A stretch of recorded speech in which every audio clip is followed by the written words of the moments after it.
I mean...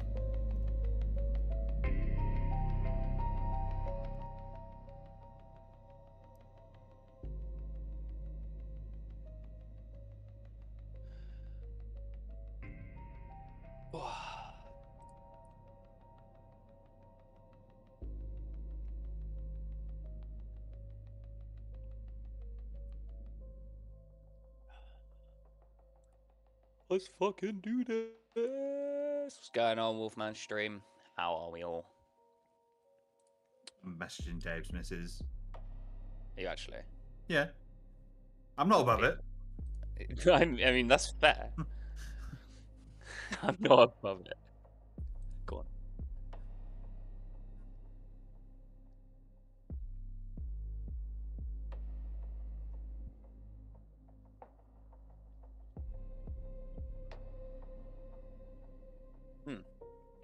Hell yeah.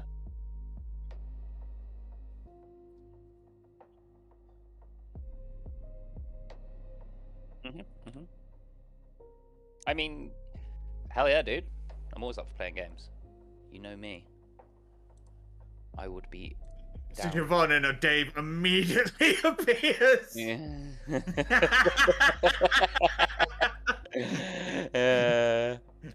Hilarious. Yes. That's so funny. I'm not above it. I'm not above it is hilarious for then to him immediately appear in the Delta Green chat. That's so funny. I wield unimaginable power. Unlimited power. No, I was so close. Foiled again. Oh man.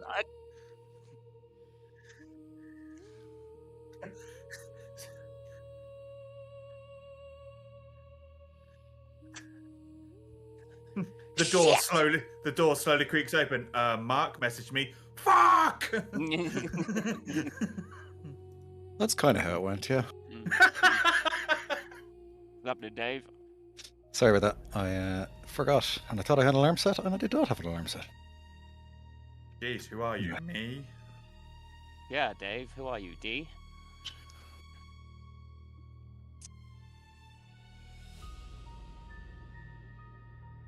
It happens. Hello, streamy What people. Is that you're here now? Hello, streamy people. What is going on? So, what is up, fellow humans? Normal humans with no decapitated heads. What the fuck happened last time? Nothing major. No one nearly died.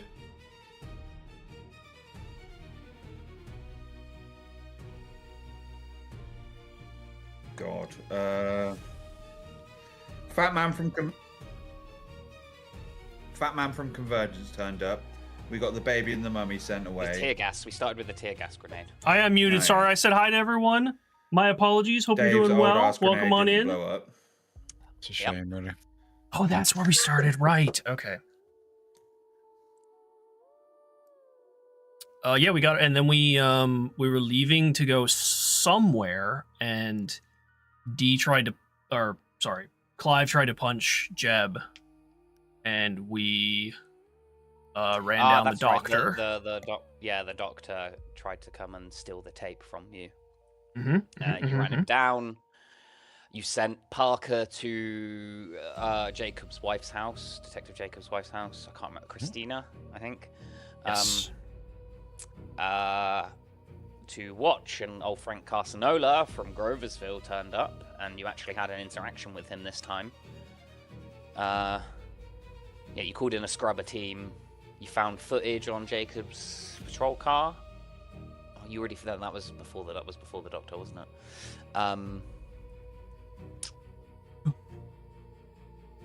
You sent Jimenez away, and she told you about the pit. She's researching the stone. Yeah. The limestone. Yeah, and the also organic the samples. Yeah.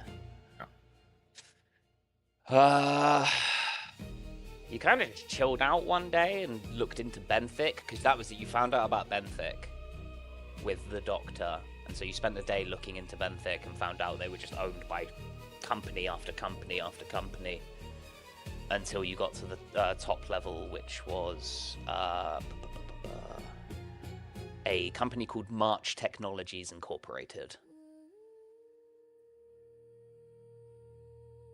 Which you found out is owned by loads of former US veterans of Navy and Army and Marines and stuff like that. Right. We met with the EPA, Gabrielle and Jenny, are their names? Yeah, Jenna.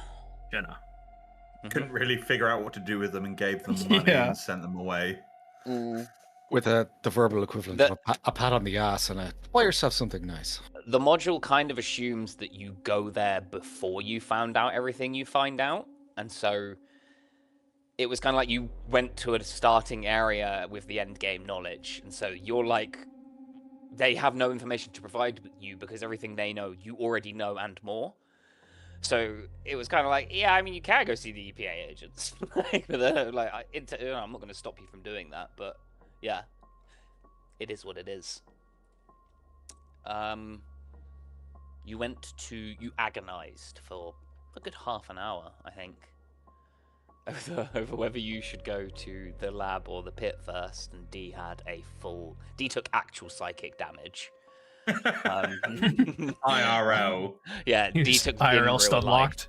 Yeah. He absolutely was. And you ended up deciding to go to the pit. You interviewed a dude there called Jesus, who folded quicker than like a cheap suit when you pressed him for any kind of information. And he basically told you that Benthic had been paying him to let them use the toxic waters of the pit.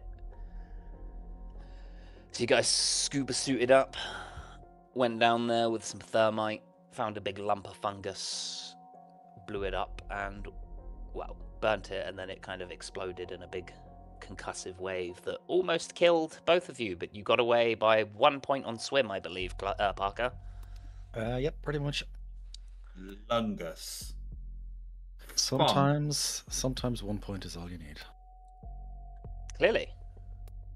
And if that was a contested roll, that would have been almost as good as you could roll, to be fair. So, yeah, so we pick up, I believe, as Clive and Parker are getting out of the lake. Yes. Yeah. Pretty much. Jeb, you would have obviously been pulling them in, because Yeah. you did. You were tugging them in, and you would have seen like a big jet of water as the fungus exploded.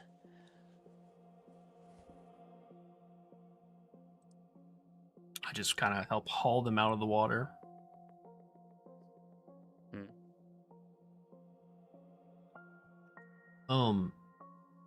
Should we tell Jesus and his crew to start pumping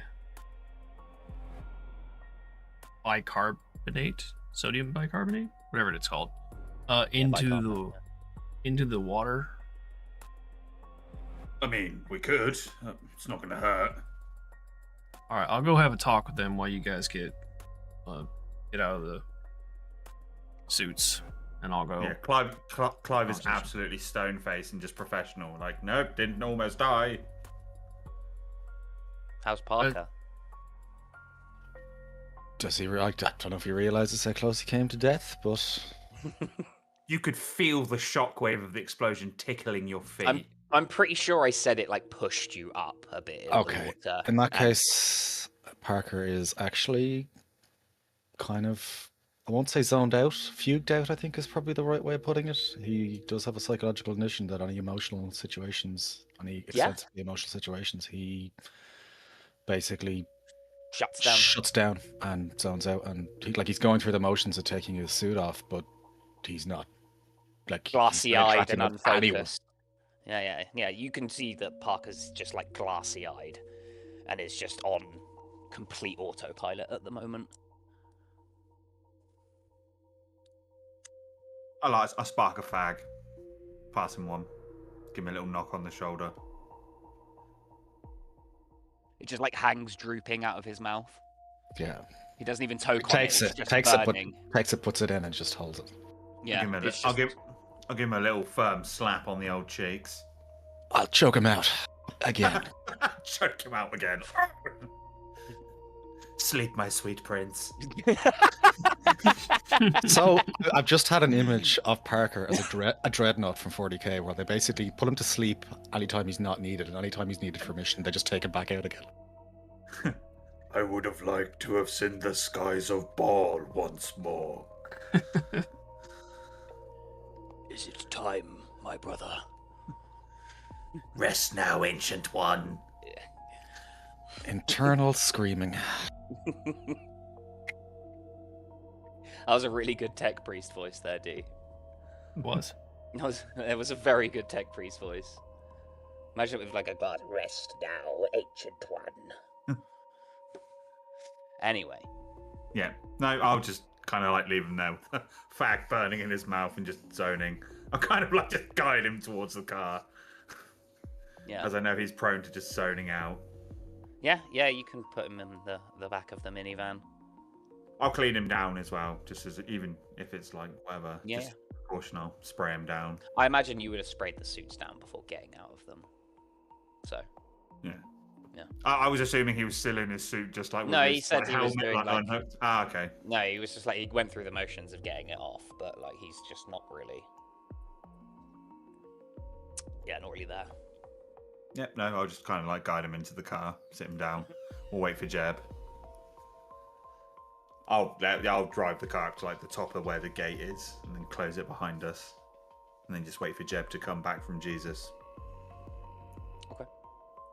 Jeb, you got up to Jesus. I don't remember the voice I gave him, if I'm perfectly honest with you. I think it was just a normal me It's voice. generic, yeah. Yeah. Hey man, everything okay? Heard a funny noise. Oh yeah, it's all okay. Appreciate your time. We do have a favor. You have means of pumping. Well, of course you do. Here, take this, and I'll just like. Start Give loading him- off the sacks of yeah. Yeah, I'll give him that. So- I'm gonna give him some money as well, like a I was couple going to say, do $100 we want or to something. bribe him as well? Yeah. Jeb gestures for me to drive over, and I like drive over so we can unload the other sacks of bicarb. Okay. If you can unload it all. dump this, and if you have any way of getting more, here's, and I'll give him like $500 or something. Yeah. Go ahead and just dump as much as you can. Keep some for yourself, the money, not the chemicals. But that should clean up any of that weird reading that you got, and it should So go back I'm- to normal. I'm going to say, if you're handing him $500, that is going to be an expense on your part. Okay. So either an accounting or an intelligence roll from you. If it's your money, that is. It'll be my money. Ooh, that's a failure. Okay. So you, I believe you still have the money, but I think you reduce one of your bonds by a certain amount. Let me just double check. Spending your own money. One. You reduce one non-Delta Green bond by one. Okay. Cool. So you hand it over, and he's like, yeah, man, of course. He looks a bit confused, but then he remembers the situation he's in, and he's like, yeah, we'll start pumping it in right away. He folds up the cash and puts it in his pocket. It's also, like, if I look around, do I see cameras? There are some, yeah. It's probably in your best interest as well to make it so we were never here. It'll be easy for you, because those people, you don't want them bothering you. So maybe today's cameras, well, maybe they malfunctioned a little bit. Oh, you see, like, oh yeah, I get you, man. I get you. Absolutely. Ah. We had a power cut today. Nasty business. Nasty, yeah, it's nasty. A good man, and I'll just pat him on the shoulder and you take care of yourself. Clive comes out to join him, and he's like, yeah, you don't want to let them know that we're, messing with whatever they were doing. Smoke? Hands him a cigarette. He takes it, puts it in his mouth, and he's like, hang on, I don't actually smoke, man. No, it's cool. Keep it.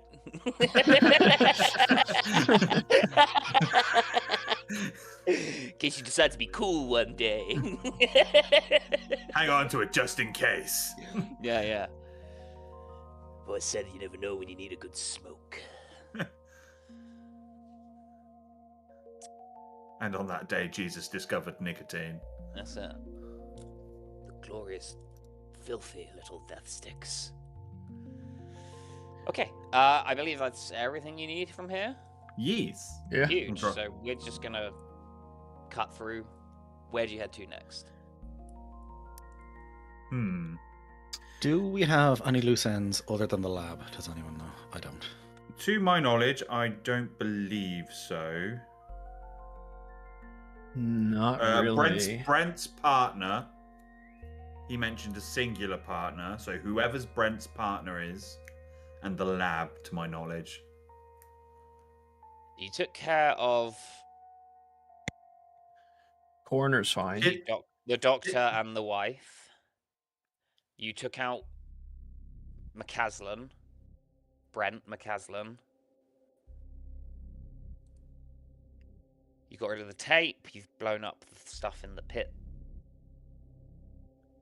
Brian Halsley, the coroner's fine, but we could check on Jessica, the assistant. Yeah, whoever the assistant was. Oh, I'll give Jessica a call. I have her number. I don't think it's Jessica. I don't think it's Janet. Jessica either. Janet. Phone rings a couple of times. You check in. She's feeling fine. No signs of illness. Yeah, just calling in, just seeing if you're alright. No, good to worry. Yeah. Good to worry? What the fuck? Good to worry. Just to worry. awkwardly hangs up and takes 1 point of psychic damage. Fuck! It's like when you go to the movies, enjoy the movie. Yeah, you too. Yeah, you too. Fuck! Like, stupid!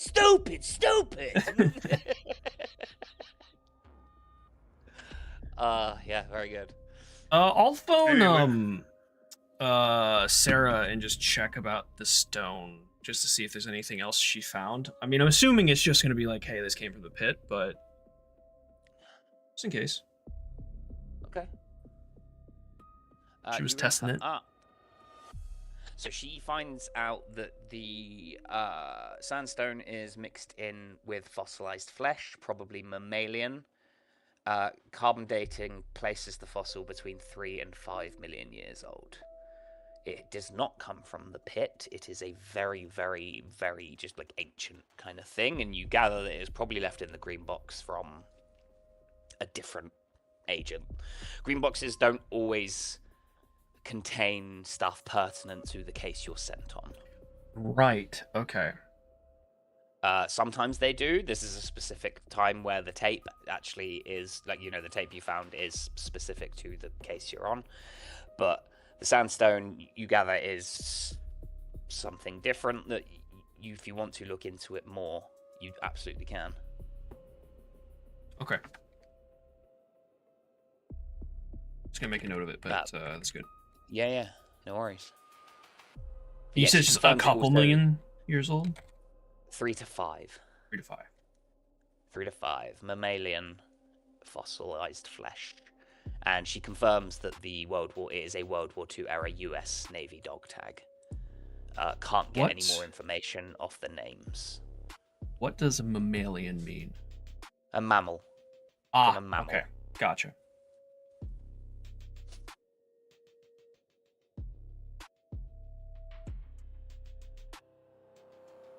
Do we think we need her at all for this lab? I'm gonna say no, but I'm just asking you two in case. I've got several ideas for the lab. Maybe when we're driving back, maybe take the route that goes past the benthic lab so we can get a decent look at it from afar. But you don't want to go get Sarah or have her meet us. No, we're just driving past it. There's a fucking main road near it. We're just driving to and from places. We're a random Honda Odyssey. Okay. Well, good work, Sarah. We'll be in touch. Okay. Speak to you soon. Click.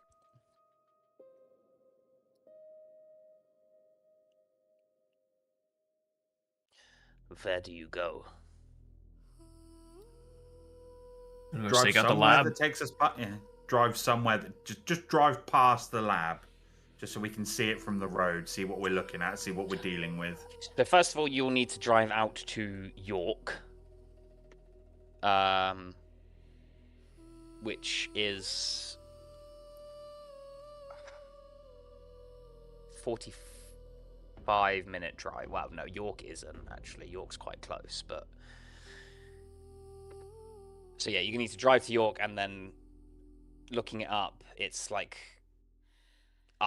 it's very secluded, this lab, up a winding kind of pathway through forests, through forested limestone canyons. Is there any last minute preparations you want to do before heading out of Helena? Because a quick look at York, you see that it is not much more than a bar, a fire station, a park, a campground, and some hiking trails. It is very small. Did we want to try and get the police to get us a warrant, or are we shit kind of that idea? The only problem I think I see with that plan is it's going to take time. We really don't have time. We do, but I really don't want Benthic to learn about the pit. So Benthic know about the pit. Oh, I mean what we've done. Yeah, Of it, right, sorry. Yeah, my bad. I realized as soon as I said it. You're good. I mean, they probably won't unless they're actively monitoring it, and there's no indication that they are. That we. You didn't see any sensors or anything, yeah. And Jesus said that they only been there the one time, right? Yeah. So we have some time, I reckon, before they find out. So it's just a question of how. Have we ever gotten a warrant in this game? Not previously, no. Like, violence is an option, but I'm not, like, Parker's not great at violence. He's okay at melee, but he's not great at firearms. Clive's pretty good. Jeb's decent enough, isn't he? Yeah, decent. My one idea that Dave didn't hear when Wolfman was here is we rig the drone with the thermite bombs, we drop it on the roof of the lab, wait for the fire department to turn up and sneak in. Now we can either just do that, or we can pre-check who beforehand the responding fire service will be, and just have a word with the fire chief, be like, think of something that would be like, we need to tag along for this because we need to get in this labs and we're using it as a front, and only speak to the chief and be like, I need to keep this on the down low, FBI stuff. I don't know. That was my idea. Yeah, not bad. How long would it take to get a warrant? Just out of curiosity. Few days. If you had like, it'd be a few days for Benthic because you don't have anything that you can reveal without exposing that which man was not meant to know. Yeah. So it would be a lot of red tape. We have the doctor's ID, his driver's license. So if he turns up missing, we can tie that into missing persons, maybe, and get a warrant. Expedite that way? Yeah. I suppose then the question is, why would we be the ones looking for this person's case? Yeah. That would be police work that we wouldn't be involved in. Yeah, I was going to say we could have just said it's on Fred's. The only line I could see us taking to get a warrant would be like, hey, these guys are known to have problems with authorities, so can we get a warrant to use their labs because we've got some samples and we need them processed ASAP? Yeah, actually, that's got potential. I think it's a better idea. As mentioned last night, we rig the Honda Odyssey to blow up, we ghost it into the front door, we go in, we kill everyone, dinner ladies, janitors, the fucking lot, burn it all down in Xville. I don't think we'll win in a firefight against them. Go on. That's the thing, I'm loath to go violent unless we really have to. No, I just like the option of violence being there. It's I would like to point out, you don't know how many, if any, like how, you know what I mean, like how many people are going to be at the company at any one time. I mean, we have the drone, we can go survey it. Yeah. Let's go try and survey it now. Shift changes, size of the car park, staff numbers.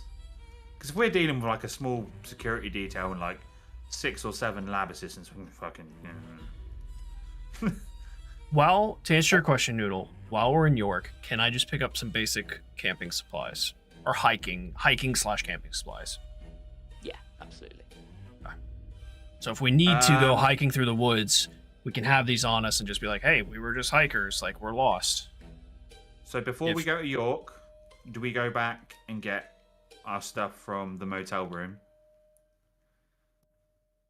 I reckon we apply for a warrant preemptively. If we don't get it, or if it doesn't work, we've lost. I don't think we've lost anything. I don't. The only problem I would see in that is if we pre-applied for a warrant, and if then Benthic find out about it, and then Benthic go, "Oh, we had a break-in.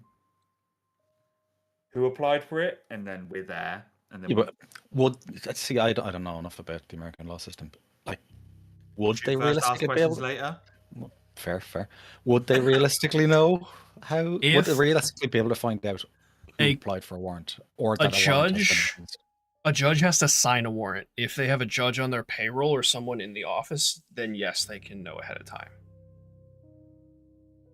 Which, from what it sounds like, they'll have the money and the connections to more than likely have, their eyes and ears in either the police station or the courthouse. Depends how paranoid they are, yeah. Yeah, exactly.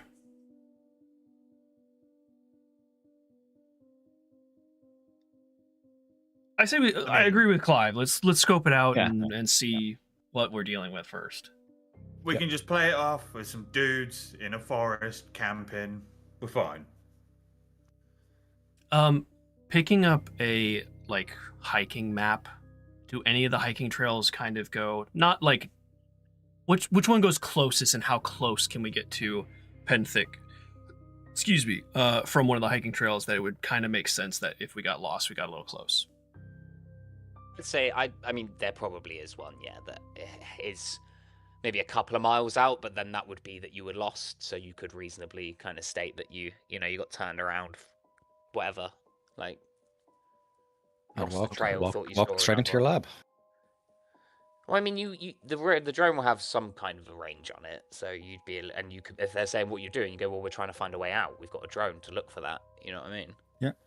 So, yeah, there's perfectly decent trails that go not like particularly close to where it's built, but close enough that you could then reason that you were lost off of that trail.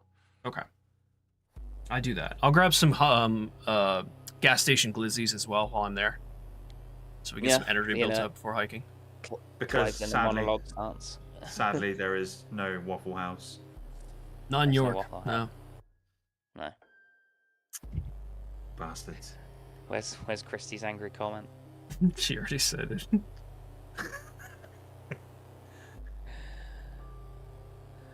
Like clockwork. Not silly glizzies that don't exist. Well, they do in this world. No, the Waffle House glizzies are the best, Wanda. They're famous for it. Why they don't call themselves International Glizzies or House of Glizzies, I don't know. We're single-handedly the going to hog. like the hog. How big's that hog? Heavy is the hand that cranks the hog.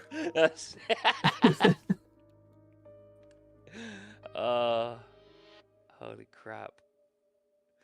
Okay. Any more last-minute preparations before you go out there? No, everything's in the car. Whatever. We'll just go out there and do stuff. Okay. I can like conceivably carry a shotgun for, I don't know, bears. I mean, yeah, you're typical. They're not police. They don't have any like, you know what I mean? Like, I know. If you get spotted by security and they go, "Let me search your bag," you can be like, "No." Who the fuck are you? You know what I mean? Like. So we're taking the RPG then. I mean, we'll see what we're dealing with first, and maybe it can come out to play.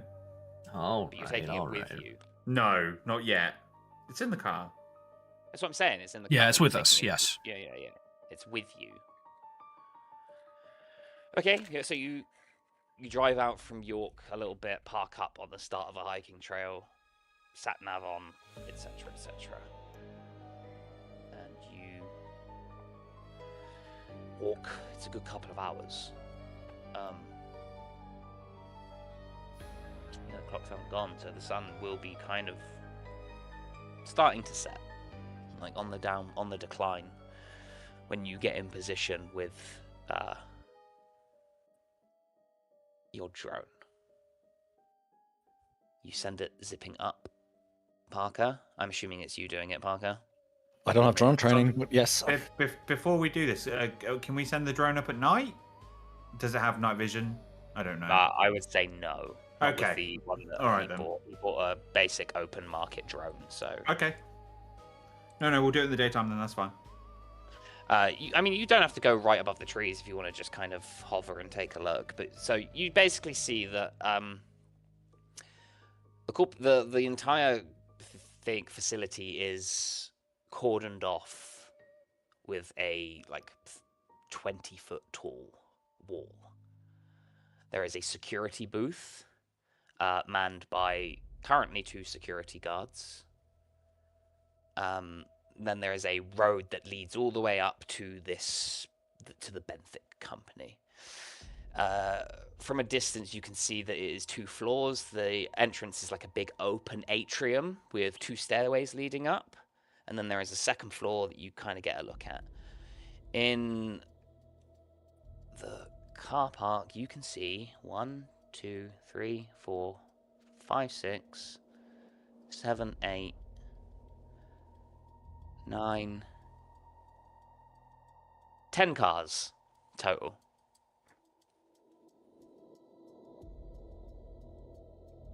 How long do you watch for? It's about 5 p.m. at the moment. It'll be dark at around 6:30, 7. Suppose we see how many cars leave if everyone heads out. Okay. Presumably someone who stays, security guard stays at night. Okay. So you watch for a time,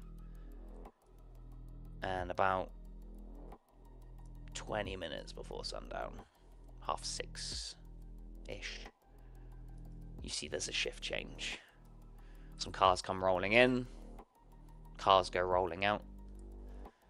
Left in the car park are 3 cars. You can see there is 1 security guard. Oh, sorry, 4 cars. There is 1 security guard at the gate.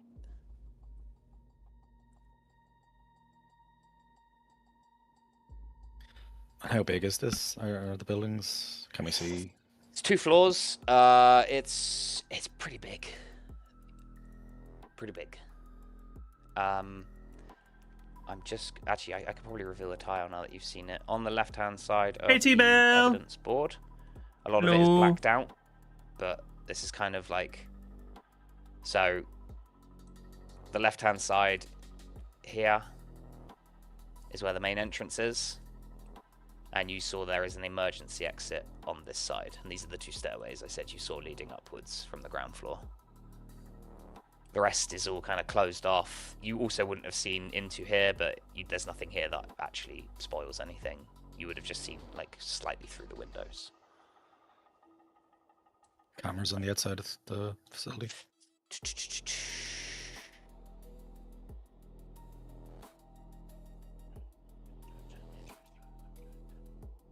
2 seconds. It doesn't actually say.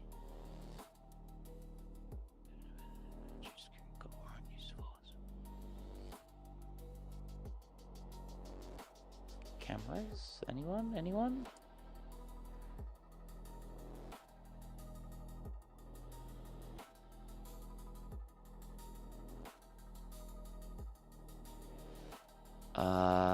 None on the outside.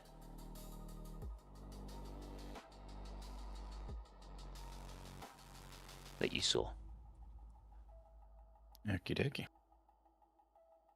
Parker, can you see any exterior power transformer or maintenance shed? Anything attached to the outside of the building? Can he?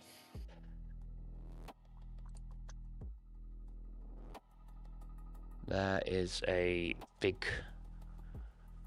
box on the outside of the building with a yellow sign and a black lightning bolt on it.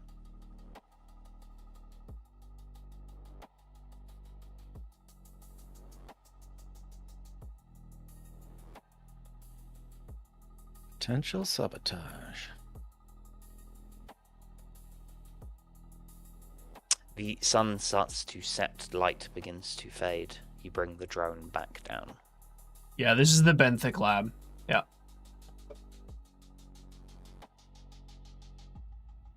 I would say when you saw those people arrive, Dave, in those Parker in those cars, they all arrived alone.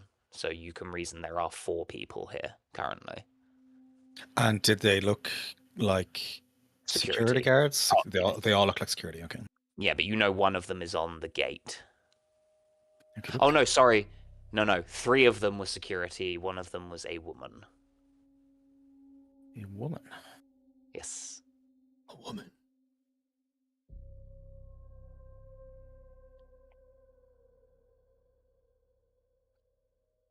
Woman. Are we assuming that these people all, like the workers, live in York? You don't know.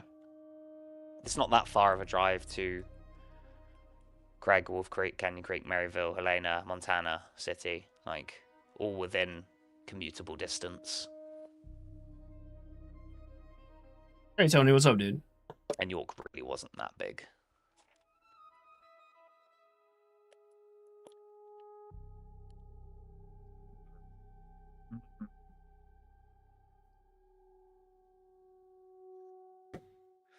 Parker. Well, boys. Parker, when you were surveying the outside of the building, was there like a main AC unit as well? There were several vents that you saw. But no, like, set up for air conditioning? There's quite a few vents involved, yeah. Oh, there's no, like, central... Yeah, theoretically, I could have blown one of them up with a thermite.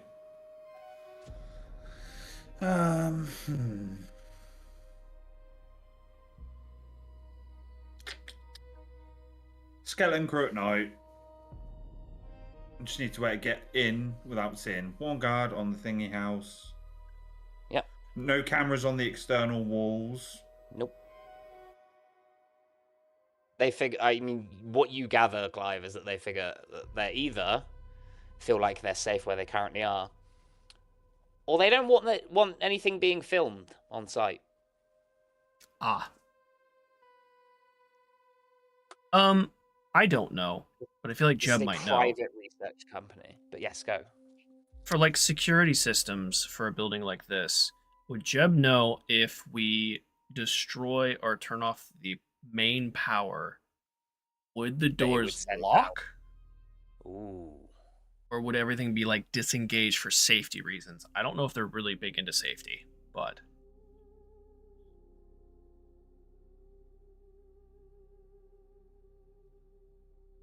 I personally, I feel like a facility like this, for safety codes, if it lost power, things would not lock, so people couldn't get out of the building if there was like a fire or something.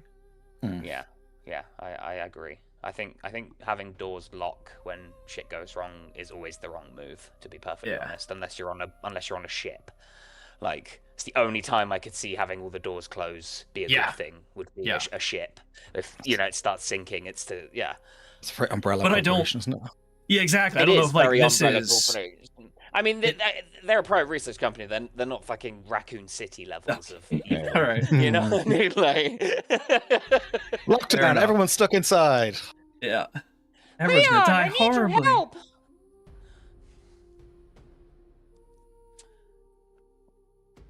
Okay, so I mean, we could hit that main power thing with either probably like a thermite to just take it temporarily, or permanently offline, and we could go. That's on the roof, is it? Sneak in.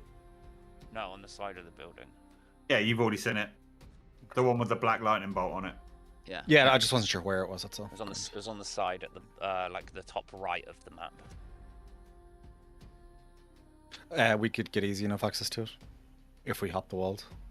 20 feet Not high? from. You would have to go around the building, and the walls are 20 foot tall, so climbing them is not going to be easy. Do we have rope? You can get rope, I suppose. What would you affix the rope to? Yeah. Magic. This isn't D&D, my guy.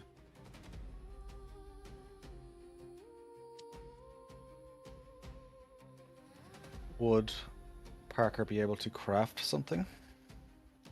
A hook of some kind, potentially, from his camping gear. What's the hook for? Sorry, I zoned out for a second. If we're getting over the walls without going through the main entrance, so without. I mean, depending on how is that front guard checkpoint set up? Lifting barrier. It's 2 ways. There's lifting barriers each side. Usually both gates are manned, but currently only one gate is manned, which is the in gate. There are spikes either way. You know what I mean. So if you try and go out the wrong gate, it will pop your tires. Describe like the hut to me. It's a standard kind of security hut, glass all the way around, so can see all like 360. Little seat, little console, couple of monitors, as you imagine from what you saw in the distance. It's not a full gate though, so like we could walk through. It's mainly just for cars, to block cars. Yeah, so it's like. Let me double check. Okay. No, it's a locked gate. Sorry, so it's a big. Okay. Yeah. If we want to go through the front, and the booth kind of straddles both sides of it. Okay, so approaching it stealthily is very hard. We could make some sort of distraction out in the woods, and he might come out. Oh, he might just call for backup though. That's risky. Yeah, he'd probably just call the fire brigade if you set a fire or whatever. Oh, I meant like just make some noises or something. Given what we've had put in front of us, it is probably the best way to do it. Would probably just be to cut the power and bum rush it. We can't get to the power though without getting over the fence. I mean, we can rig the drone. Oh, I see what you're saying. Okay. You'd need drone. I forgot that drone training's a thing. Yeah, I was gonna say I don't have that. You would. How would you pull a pin on a thermite grenade from a drone? If we did have a rope, could Parker craft some sort of hook? Give me a. Well, what's your mechanics? 60. Oh, you'd be able to just do it. Yeah. I wanted to try and do my demolitions as well to help. Well, I'm hoping we don't need to use a grenade on the power box. With 60 craft electronics, maybe Parker will be able to just disable it. Yeah, probably. Yeah. Well, it would. If you wanted to do it quickly at the time, it would be a roll, Parker. Yeah, but I mean, if we get in without being seen, we could take our time with it. Yeah. So can we retcon the fact we have a rope, or do we have to go back to your work to get one? I say you can have a rope. It's an incidental cost, and it's like one of those things that you got chains and a rope for the doctor, I believe. So yeah, you're all good. Do we want to try and hop the wall? Go in. We can try and hop the wall. Yeah, let's try. How long are you spending making this? Are you doing it quickly, or are you taking your time? He wants to make it as sturdy as he can. Yeah, like, make sure it's not going to fall when he's like 20 feet up. Yeah, okay, then yeah, you're all good. You spend some time tinkering and manage to put together a serviceable grappling hook. It is going to be athletics checks to get up the wall. If one of you goes first and helps, it will obviously, you'll have a bonus to your athletics. I'll go first. Clive. Give me an athletics roll. 80. I forget you've got 83 athletics. You whore. Clive's a beast. He is a beast. Clive, with skill and aplomb, you've done this. You've assaulted many a compound, Clive. I have, sir. Yeah. You just fucking boof, but like he barely even needs the grappling hook. He basically just uses it to like pull himself up once, and then he's like somehow at the top of the wall. supernaturally so. And then you straddle the wall. Clive, give me an alertness roll. Cool. I rolled very close, but just under, so we're going to play it that it's just under. Maybe about 20, 30 seconds away is a patrolling security guard. And you are straddling the wall currently. Within about 5-10 seconds, they are going to see you and probably the hook. Right, with the 20 and 30 seconds I have, the way he's sweeping, is he just looking at the floor, or is he looking up at the wall as well? Kind of both, like... Right, what Clive is going to do as he's straddling the wall, he's going to take the hook, unhook it from that side, and then he's going to dead hang on the far side of the top of the wall, if you can imagine what I mean. So basically, if you're going to take it and then hang the same side as the wall that Parker and... Yeah, so he's going to like take the hook back over with him and then dead hang with one arm. So it's hiding the hook from the guard's vision as he sweeps around. Okay, it's either athletics or strength. Okay, cool. You maintain your grip, Clive. As both of you, Parker and Jeb, you see Clive just come back over quickly, hook in hand, and he's just holding on. Like, dead arming, one arm. I think Jeb is mesmerized of the veins just popping in his arm holding this wall. Yeah. It's like, to be young again. No, I was thinking... You got free tickets to the gun show, my guy. What is it? It's Tom Cruise in Mission Impossible 2 when he hangs one arm off the fucking cliff that he's climbing up. Yeah, or cliffhanger when Sylvester Stallone. That's what I was thinking of. Yeah, yeah. You wait. I don't know, 30 seconds. Clive just like focused and calm, hand rock steady. Hook back up. Pull yourself back up. The guard has swept past. Yeah, and as I'm straddling the wall, then when those lot grab on, I'll pull the rope up as well, using my legs as an anchor point on top of the wall to help them get up. You get plus 20% to your athletics checks. Nope. Okay. Jeb, you scrabble at the wall and you start to like get up. Parker, you get a plus 20%, so that's a critical success. Oh my god! You fucking Spider-Man up the rope ahead of Jeb. Doesn't even touch the rope. As he's struggling at the bottom. Jeb, you start making your way up. You're about a third of the way up the wall. It's going to be another athletics. If you crit fail, you fall. Okay, you get up. You find something and you see Parker and you're like, I'm getting outdone by that bearded son of a bitch. And you scale the wall. All three of you scale up the wall. It's quite a drop down, so you're gonna have to use the rope. Yeah, we'll use the rope. We'll just flick the rope over, hook on the opposite side, and then abseil.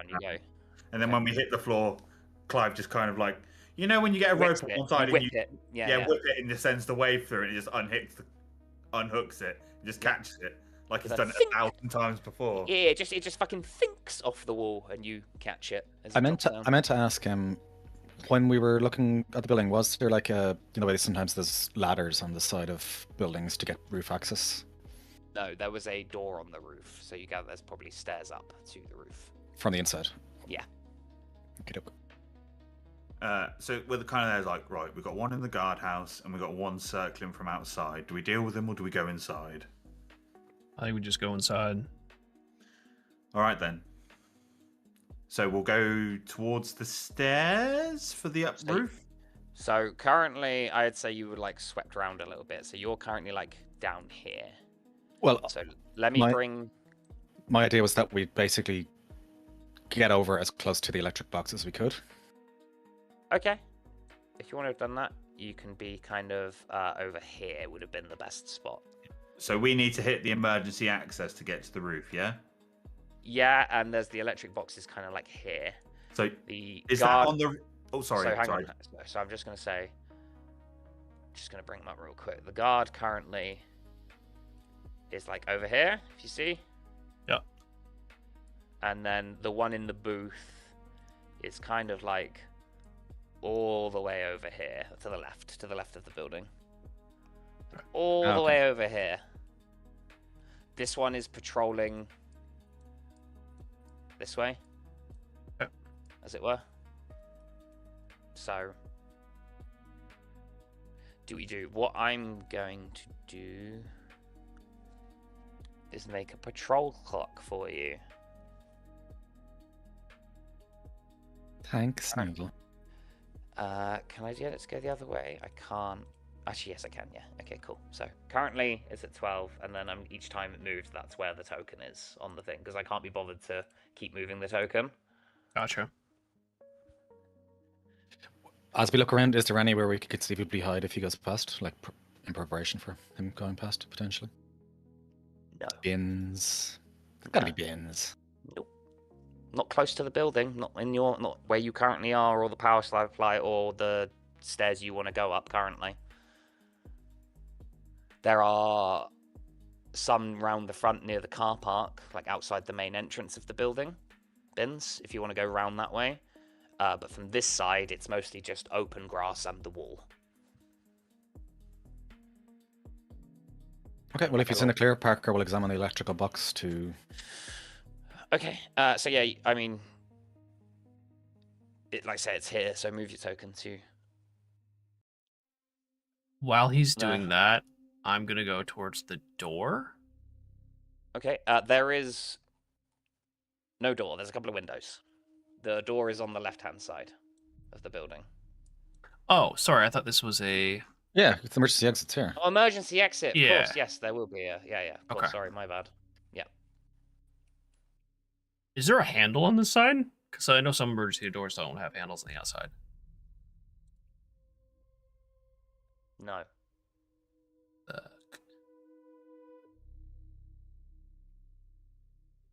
What, Beardy McBeardson? Yeah, he looks creepily like a college friend of mine.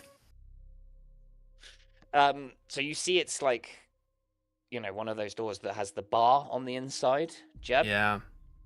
Not entirely unopenable if you can kind of jimmy something in there and actually physically push the latch out of the way. What would I have? Okay. Credit card? Well, I have a knife that I knife could, as well, yeah. but it wouldn't Knife work.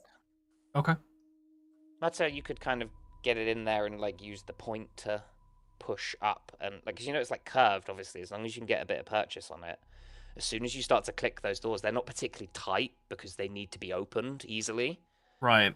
You know, if you remember, like most fire escapes, or at least in this country, fucking rattle like constantly. They do because that's the point. They're they're meant to, so you can easily push them open, so they don't get stuck.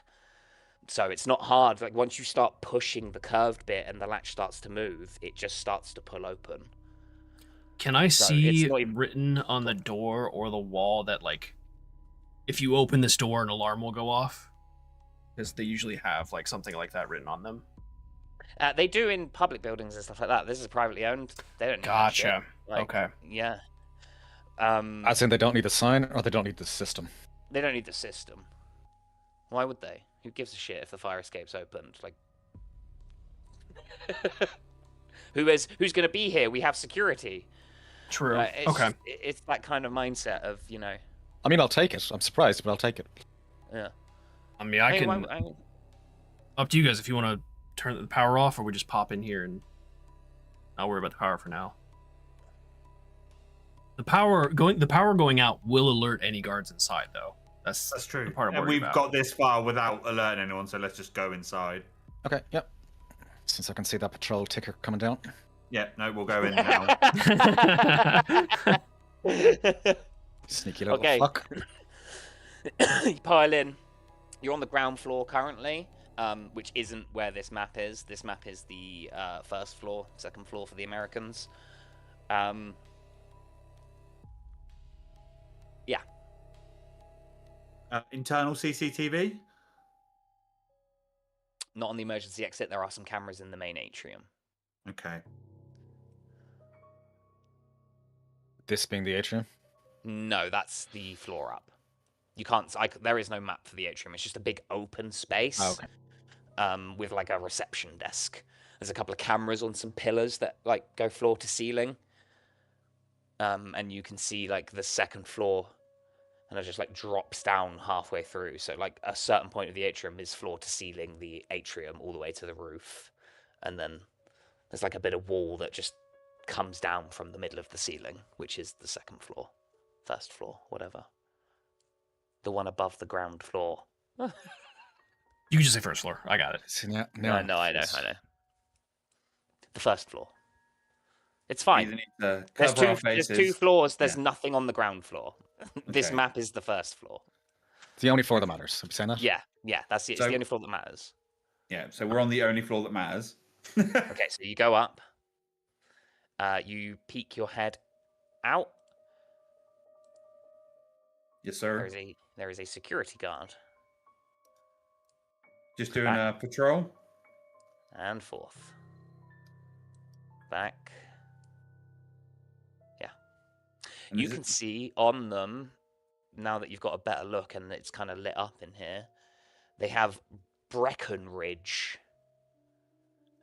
security in big white lettering on like a Kevlar vest. Can I history roll that? Absolutely. Oh! Fuck me. Wow. Okay. Okay. Wow. D, I don't think you know what you've done here. You've just opened a whole book. That. Holy shit, D. Okay. So this is gonna be a bit. Okay, this is a big lore dump. So get your notes ready and get your listening ears on. So it's called Breckenridge. Oh, it's on the token, isn't it? Breckenridge. Yes.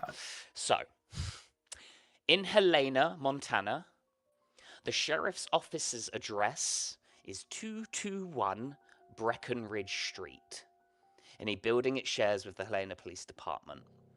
There are competing theories about how Breckenridge Street got its name. Some say it was named for John C. Breckenridge, a pre-Civil War vice president. Others say it was named for Elias Breckenridge, Helena native, World War II hero, federal agent, and founder of the Breckenridge Corporation. In the 1980s, I would say you just know this, Clive. Like, this is something that Delta Green know about. Like, you've genuinely stumbled on something here with that number one check. So, you would know this just through osmosis, through being part of it, reading old case files, all that kind of stuff.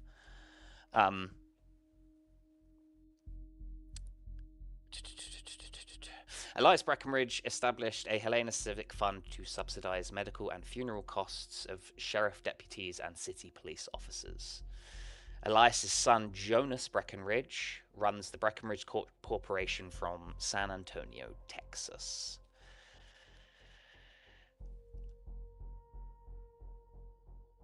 Agents of military or intelligence background, so that's going to be Parker, Clive. Was Jeb in the military at any point? Just the police. That would be intelligent? No, probably wouldn't.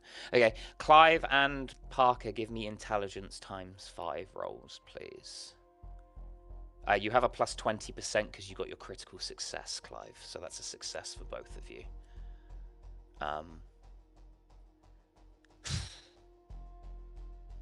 So it comes no coincidence that the Benthic Company employs guards from the Breckenridge Corporation. Breckenridge is an international private security firm with deep military and intelligence ties. Would you mind putting this text into... Yeah. Of course. A little bit of a look in and stuff like that. You would know that you guys have encountered Breckenridge before. In thingy. In the form... Yeah. Majestic 12. Son of a bitch! The company is a long-time affiliate of March Technologies.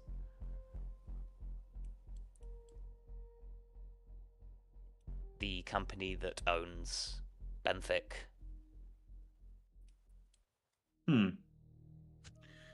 Right, so as he's patrolling backwards and forwards, is he checking in at all?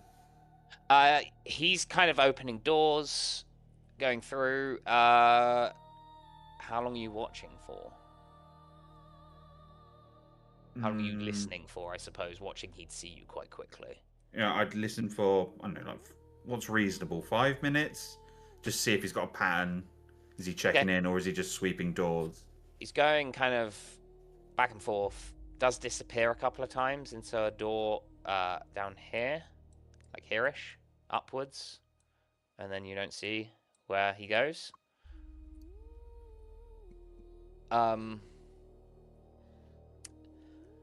There's no real regular pattern to it, no.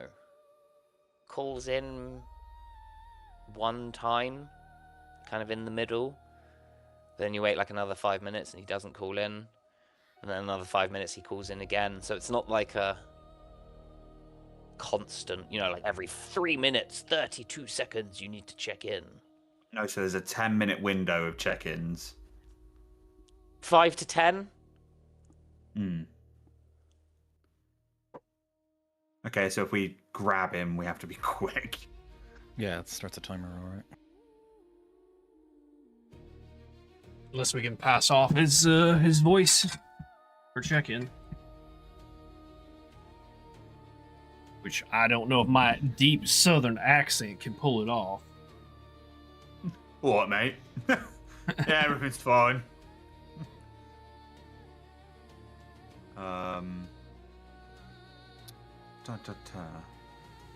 Part of me just wants to, like, snag him when he's up this end and just beat him unconscious. Into here. When I know he's walking, like, in this direction, can I get a glance at the corridor for cameras? Yeah.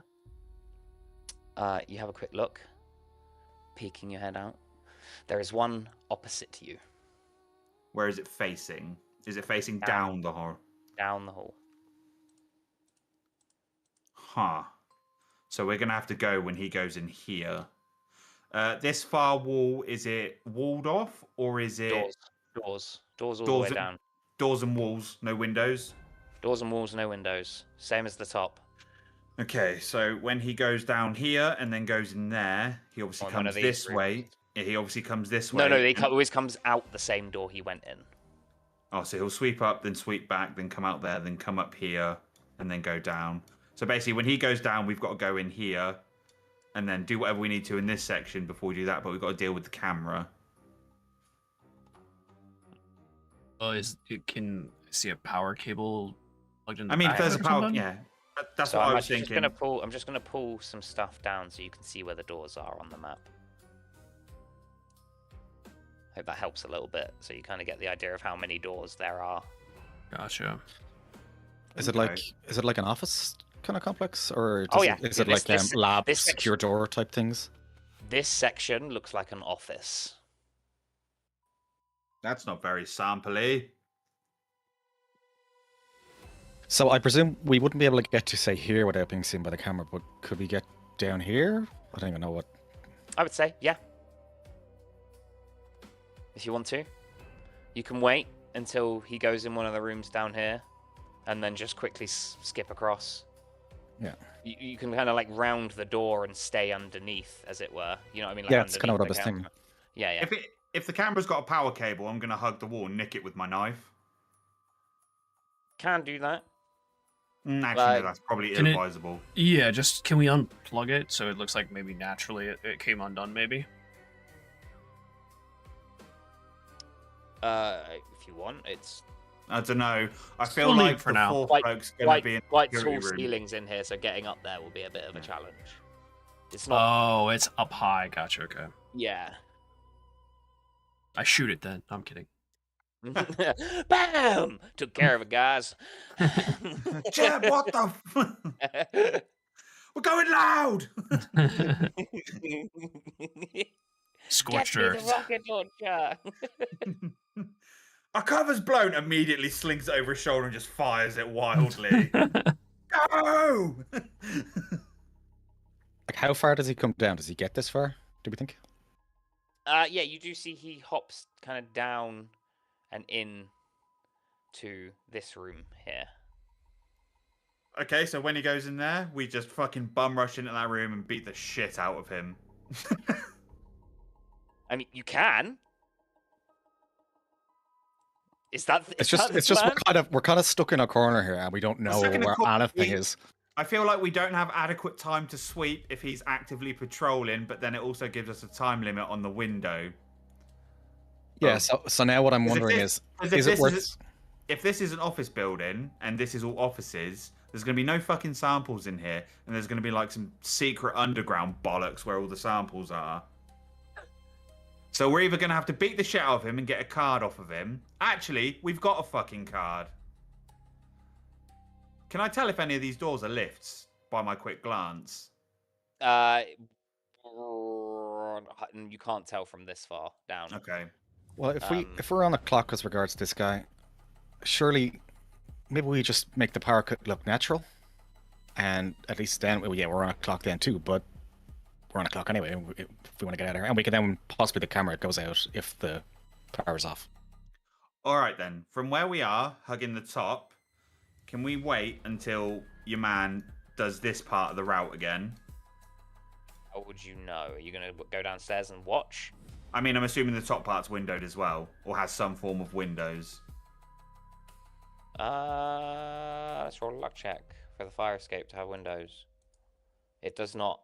Okay. Sneakiest one of us go back and watch, and then the two of us take this guard when he tries to respond and maybe go downstairs.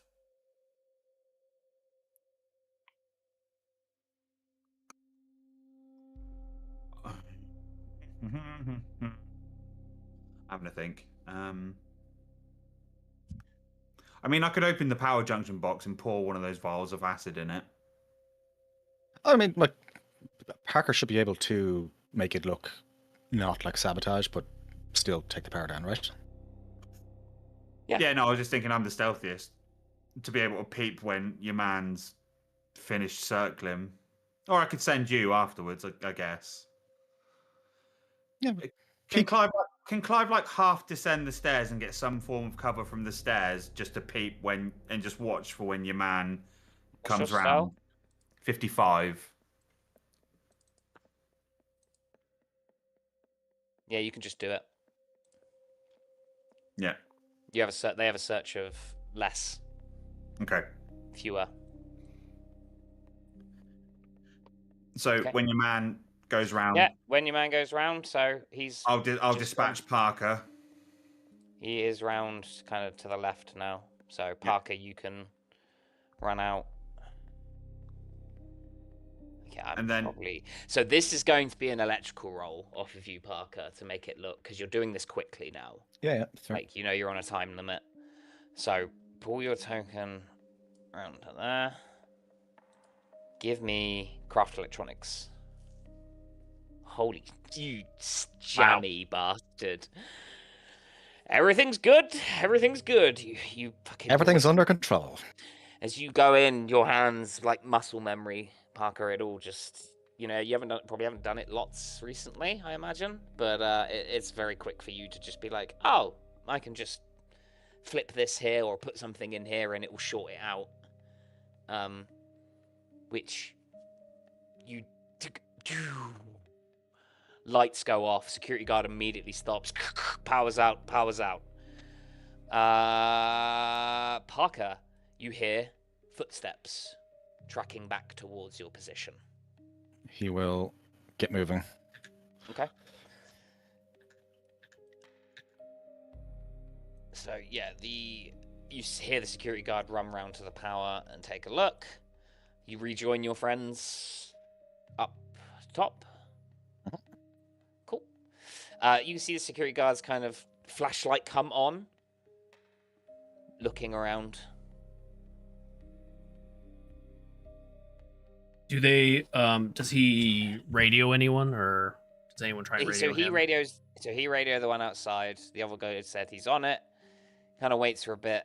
The power doesn't come back on. He's like, "What the hell's going on, man? Let me roll." And he leaves via the emergency exit. I was gonna say I'm rolling a luck check to be like, he's gonna be like, can you come and give me a hand, man? Fucking shout me over the walkie. Get down here. She's, oh, fine. Knowing it's quicker to go through the fire exit than have to go down the stairs into the atrium and then out the main thing. This dude comes walking up to the door, pushes it open. Hello. And we absolutely... Hold on. I'm about to post a GIF, and it will explain to you exactly what we do.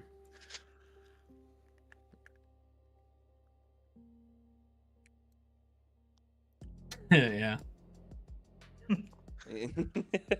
Prison rules, bitch. There's a proper eat moment. Eat. Yeah, no. Oh, what? Eat. Eat. And then I pull the trigger. No. Firstly, I'm gonna go for his head and his mouth to cover him from making a noise. Okay. So that will be a pinning maneuver, I think. I mean, 2 secs. Let's do some music, shall we? I'm gonna use my mall cop ninja powers. While he's doing that, Parker will use Dex to knock the radio away. Okay, hang on. So we're gonna go for the pin first. Attempt to move like sounds.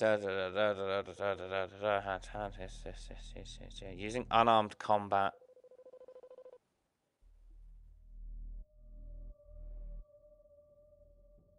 Defense rolls. Okay, so yeah, is going to try to contest you on this, Clive, as you go charging in. So give me an unarmed combat roll. 5. He beats you with a 43. Under 50. So you go to pin him, you start wrestling, and he pushes you off. Parker, you wanted to try and knock the radio. Yeah, while he's distracted by Clive, try and get the radio away from him. Okay, give me a yeah, let's say Dex. You're gonna have to beat his 43. You do not. He fucking clutches the radio close as you come in for it, pushes Clive away. Jeb, you have a go. I'm just going to try and pistol whip him in the back of the head. Just gonna fucking boom. Okay, give me a try and knock him out. That'll be a melee weapon. Oh, it would. What would choking him out be? That would be like a pin, I think. Oh. Try and pin him, which would be an unarmed combat roll. I'll try and just get him in a chokehold. Okay. We could pull a gun on him. Just tell him not to say anything. Are there no like bonus like surprise mechanics in Delta Green, or we just absolutely fucked it? I mean, I think you'd get sometimes, yeah, but like. No, I mean that's fair. Yeah, he's kind of walking, and you're all just kind of there. Like, you tried to pin him. I don't know, if you would have shot him, he would have just been dead. But pinning someone gives them a chance to. Yeah, fight back. Fight back. Yeah. Yeah, no, I'm not moaning. I'm just asking. Yeah, like, yeah. I think there is. If you imagine, like, I didn't deem it in that situation that you would have gotten kind of. Yeah, it's just if you imagine him walking, opening a door, and there's just 3 dudes that absolutely go for him. Like, I don't know. I didn't know if there are any bonuses or anything we can get, but don't worry about it. I won't. Don't worry. I know you won't. I know I won't. Because we've just fucked ourselves. No, because that's his turn. Because he dodged this turn. Ah. Oh, true. Okay. So, Parker, now that we've gotten that kind of mess out of the way, it's you.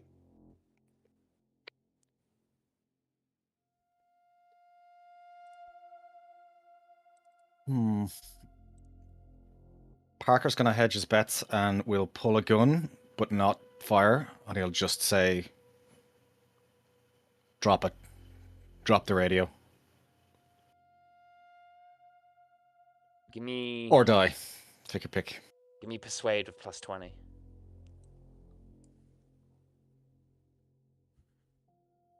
He spits. Hell no. Goes to raise his Can I hit him then as the action, or is it talk action? Yeah, no. You can absolutely pistol whip him. Yeah. Melee weapons. Fuck me. Give it a tick. And the persuade. Make sure to give them ticks. Oh, was I supposed to tick unarmored because I failed? Yep, and you, Clive. Oh no, you succeeded on your roll actually.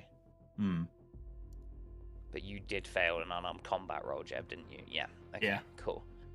It is your go, Jeb. I'm just going to try and punch him right in the face. Okay. Just cold cock him. Damn it. Just fucking miss. He's just like agilely dodging and weaving. What's your dex, Clive? 11. This dude's dex is also 11. We're going to need a dex off. We'll do lowest roll wins. He got a 24. Fuck me. Okay.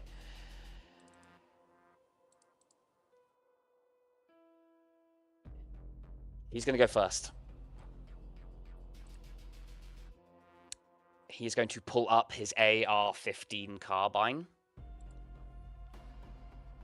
On a 1 to 2, Parker. On a 3 to 4, Jeb. On a 5 to 6. Of course. Of course.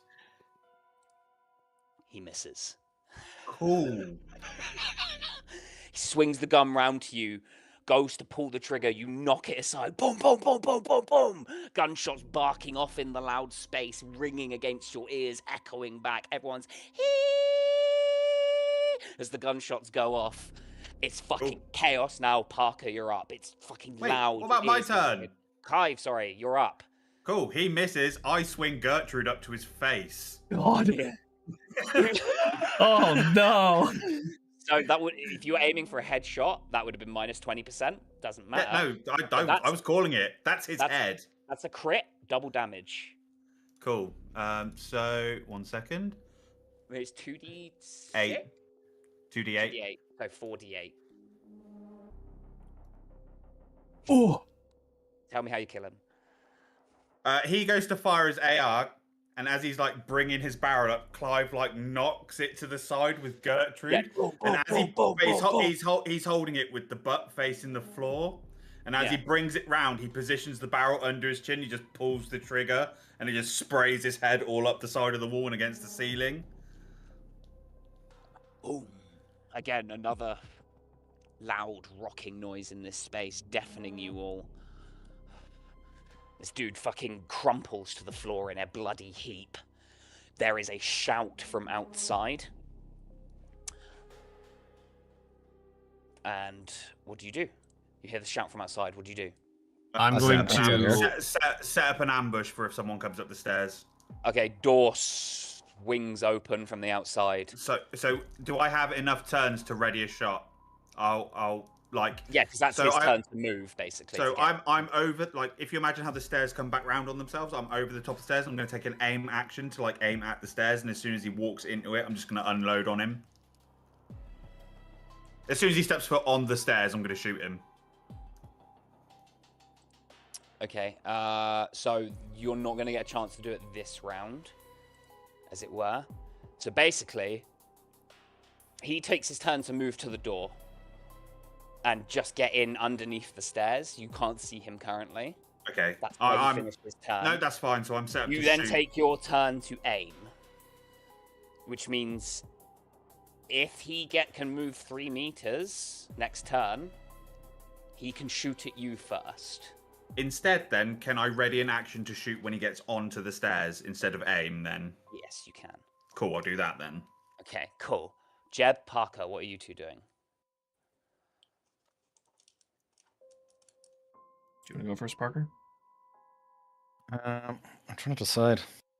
Here, I'll give you a second, because I'm going to go in the hallway here and drag the dead body across to the room opposite of us. And I'm going to watch down this hallway to see if anyone comes. Okay. First of all, you drag this dude in, you find out that this is a security office where the cameras are. Well, shit. where the camera booth is. You kind of peek out the door and watch. I'm just gonna. I'll reveal at least because you would be able to see them from here because they have glass windows, so you can see all of these rooms now. There's like notes on all of them. You see electrical room, janitor closet, lab vestibule, air conditioning, and furnace room. You see there's an elevator down the end. I'm going to roll a luck. Okay, you see. Stepping into the room opposite the lab vest. So the lab vestibule room has hang on. Fucking thing. I don't like that there's no proper fog of war on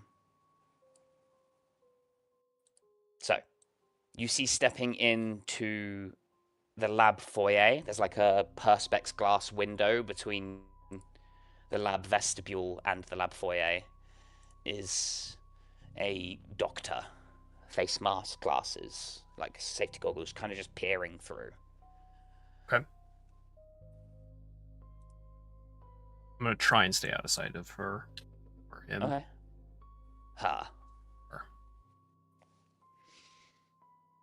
Parker. We're definitely killing everyone. I mean, we don't really have a fucking choice at this point. No, I mean, I get we're gonna have to fight him, but we don't necessarily have to kill everyone. Is kind of my point. No, sure, we can maim him for life, but we have to deal with him. Just knock him out, I suppose. I'm gonna knock him out with buckshot to the back of the skull. I mean, don't let him see your face? Question mark? And if they do, kill them. Clive's rolled up his turtleneck to cover his face from his eyes downwards. Don't know about you lot.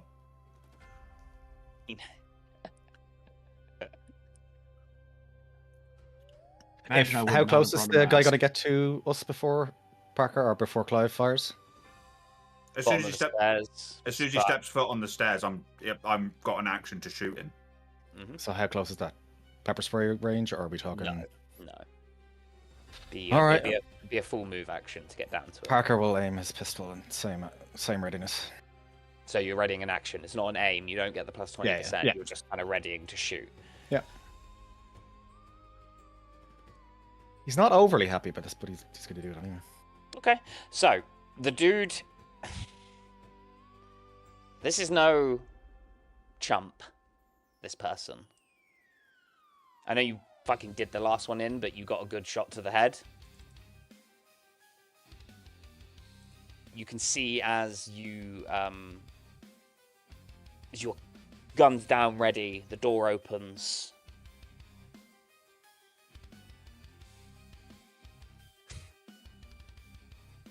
I need, what is it?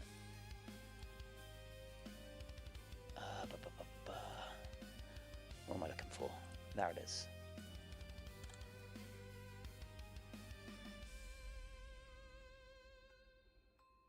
Let's make athletics.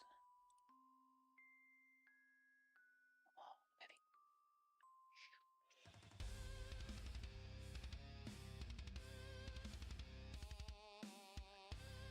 You do anything against it? No, I don't think you do. You hear tink as he throws a flashbang.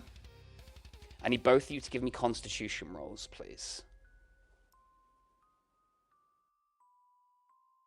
Parker, give me a d6. You have minus 40% for the next 3 rounds to all of your rolls. Okey-doke. I've seen it like flashbangs before. That is no. You see it. You just shield. You shield Clive as the flashbang goes off. That is his turn. Parker, it's your go. Is he on the stairs yet? Nope. Didn't move. Came in through a flashbang. You can't see him. Parker will kind of panic and drop back. He'll stop his aim. Feels like that's what he would do in a flashbang situation. game mechanics aside. Plus, realistically, he can't hit now the minus 40% anyway. So. Yeah. So where are you going to go? What are you going to do? He's going to drop back in the door, I suppose, and go down a small bit. I assume it is down. I haven't fully got the geography of this place yet. Yes, it is down. Yeah. Okay, cool. Jeb, you hear the explosion of a flashbang. You see Parker coming out, looking dazed and struggling. How long? Well, okay. So this security. Well, the PMC here, the guard here. He has a uniform or a labeled like body vest, or how are they like? What is their uniform? I guess quote unquote. Uniform. They're not armored. Okay. It's like polo shirt, trousers, tool belt, guns. Okay, so it's not like a jacket I could just take off and put on. No, it's like polos. Okay. I'm gonna come back. However far I can, and just ready a shot on the stairs. Okay. You ready a shot on the stairs? Clive. I guess I could take the security guard's AR. You can. It's an AR-15, 1d12 carbine. I'll do that. 1d12. Yeah, grab yourself a... If you do I have to be trained in it? No, it's just a firearm, standard firearm. Yeah, sure. It's not a heavy rifle. It's a light rifle or carbine.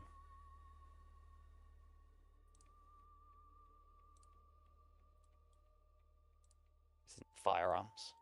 Don't see it, but okay. Top one, Wolfman. Top one. Oh, duh. Okay, got it.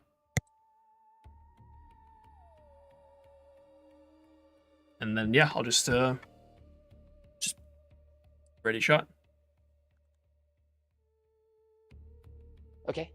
You ready in action? Take a shot. Both you do. Anyone who can. I'm still waiting. Okay. For him to hit the stairs. Give me alertness rolls. Parker, you can if you want, but you're kind of dazed. It's going to be. You would fail, Parker. Clive, as you're waiting, everything kind of calms down from the flashbang. You hear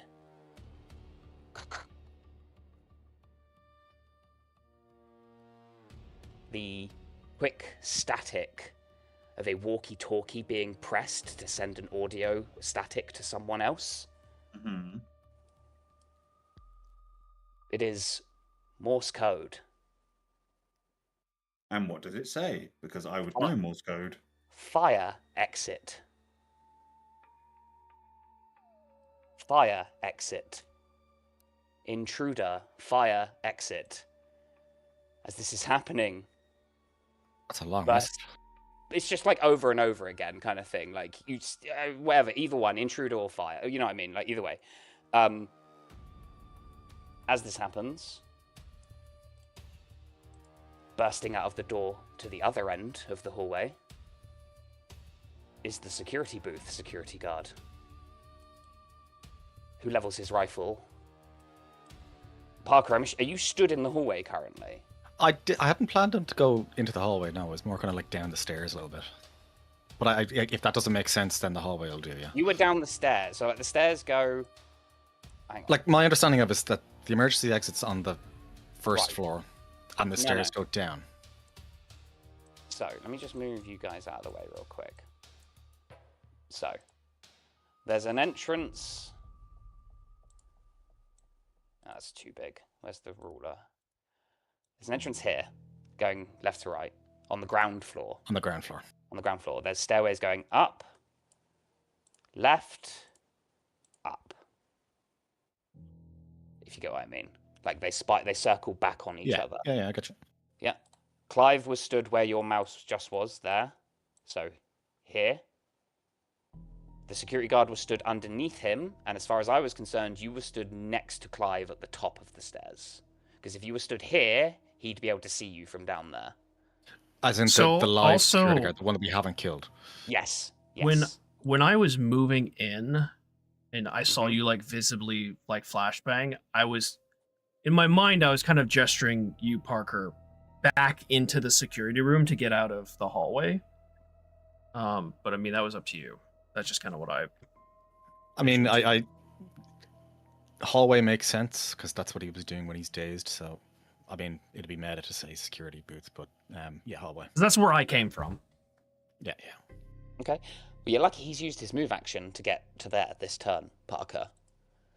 You see, he raises his rifle. Even through your stun, you can see that this dude's got a rifle trained on you. We come to the top of the order.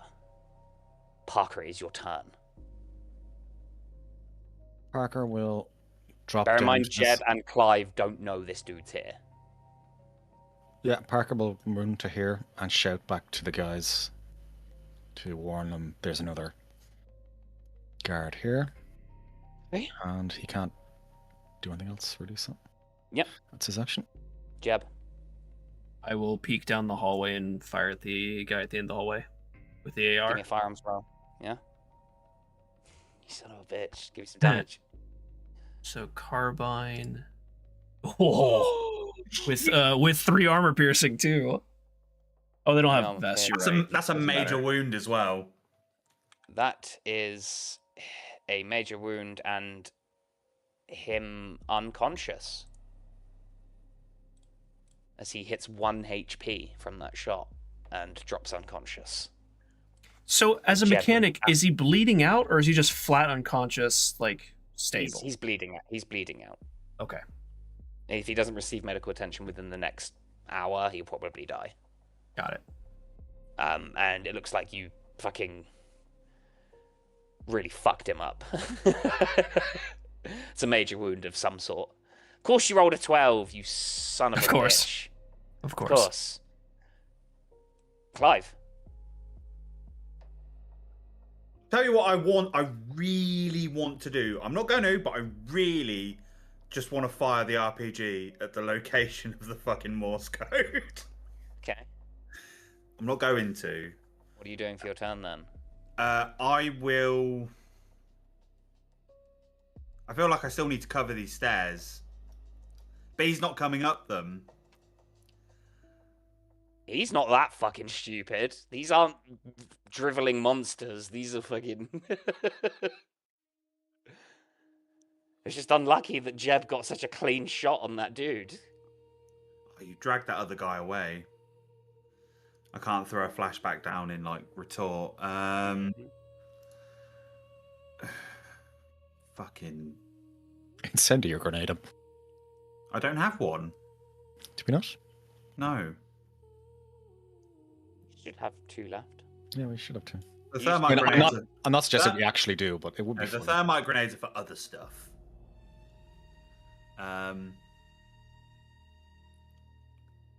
Fuck. Oh, you would see this doctor runs, by the way.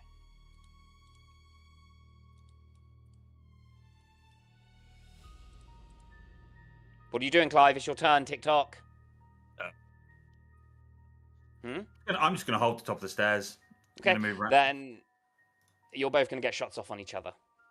Cool. As he peeks, finger already itching on the trigger. We're going to end this fucking deadlock.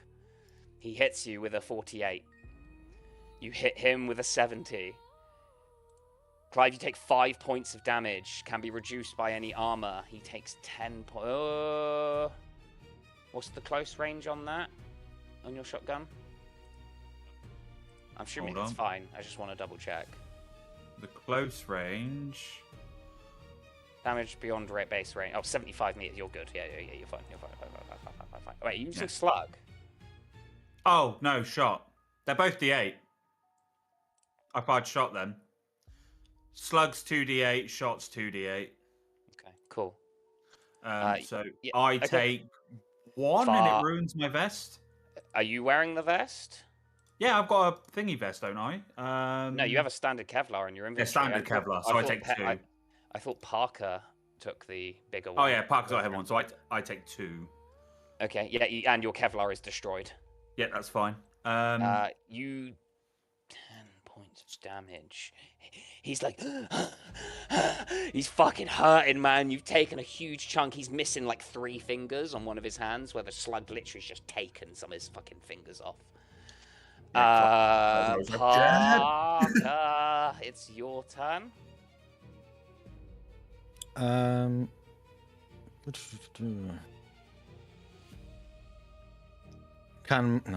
Parker's gonna move across the hall. He's gonna peek down the hallway, see that Jeb's taking the guy out, and it will move back over to the top of the stairs. Okay. Jeb, your turn.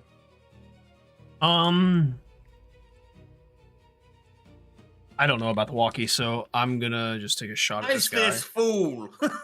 Yeah. Shoot him? Yeah. Yeah, give me a roll. Give me a roll. Hell yeah. Give me some damage. Fuck me, Jeb. 2 and 2. As you swing around. 2 to the chest, 1 to the head. Yeah. Pop, pop, pop. Mozambique technique on that motherfucker. Doof, doof, doof, as he fucking drops, slumped onto the floor. As far as you know, that's all the security guards down. As we drop out of combat, and we will take a break there because I need a drink and a whiz. Yeah, I had to pee so bad, so I just had to step away for a second. Yeah, same. That's fair. All right, back in 10, 15, something like that. Yeah. Yep. Sounds good. Cool. All right, y'all. I actually don't need to take a break, so I think I'm just chilling. I could go grab. I don't really need stacks. I'm honestly not that hungry, so we're just gonna chill. How's everyone doing? Hey, howdy.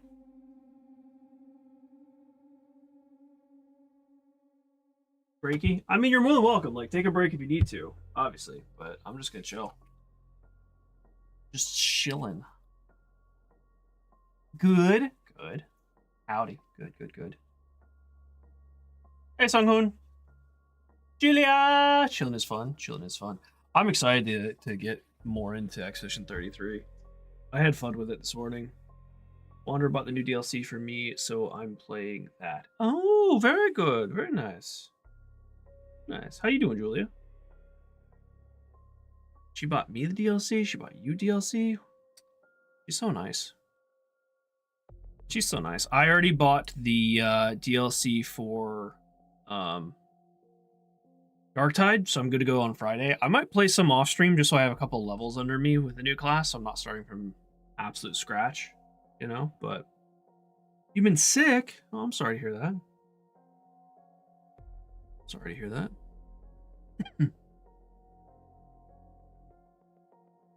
Excuse me.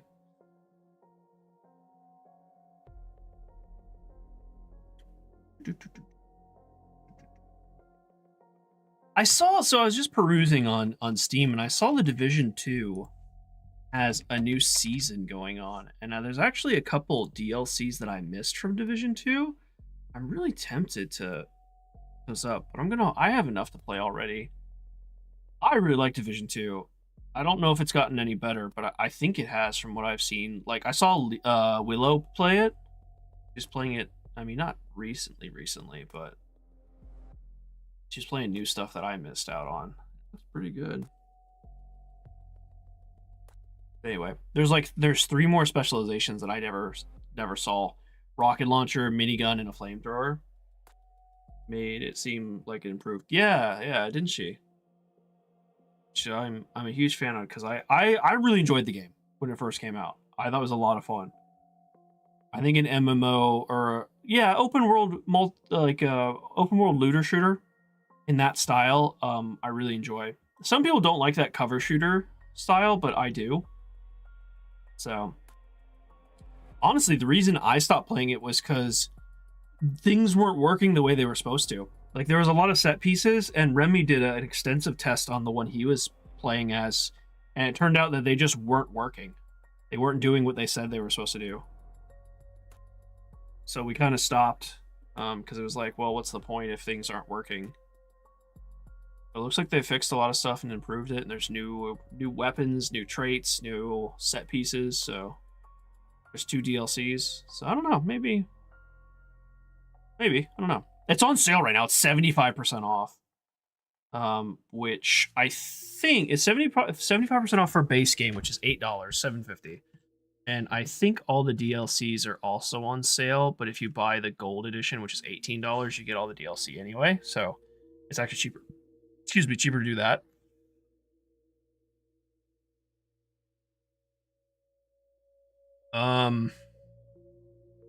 I think it looks like there's 2 DLCs. There's Warlords of New York and Battle of Brooklyn.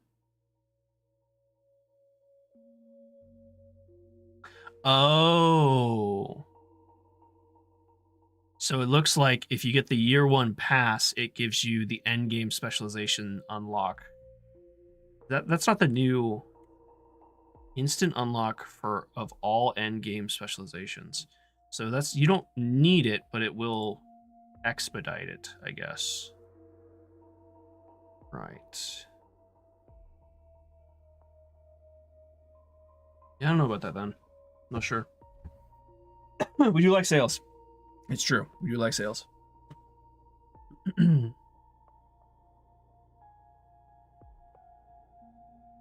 surprised I don't own the second one. I thought I did. Maybe I have that on Ubisoft? Maybe I bought it straight from their launcher. Do I have Ubisoft on this thing? No, I don't. Okay.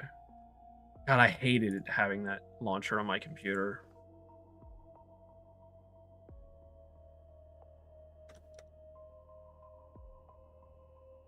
But I already own the game on the launcher. I may have to just bite the bullet. I don't know. Or just forget about it entirely because I got other games I want to play.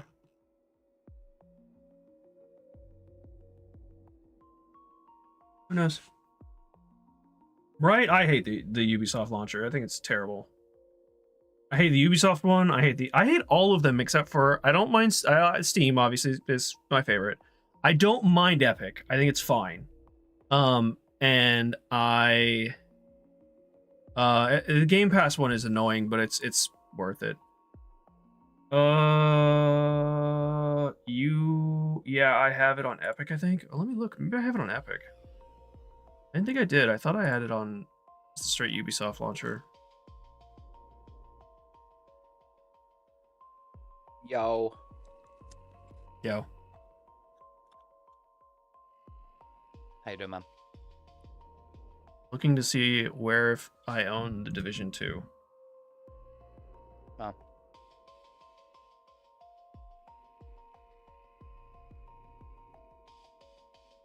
Not here. No idea.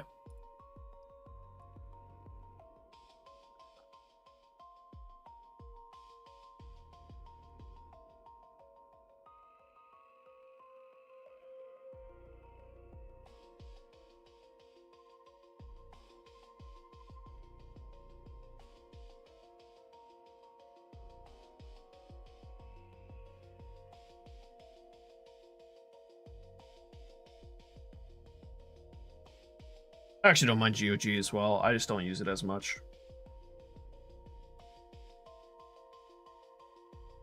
I have a couple games on GOG.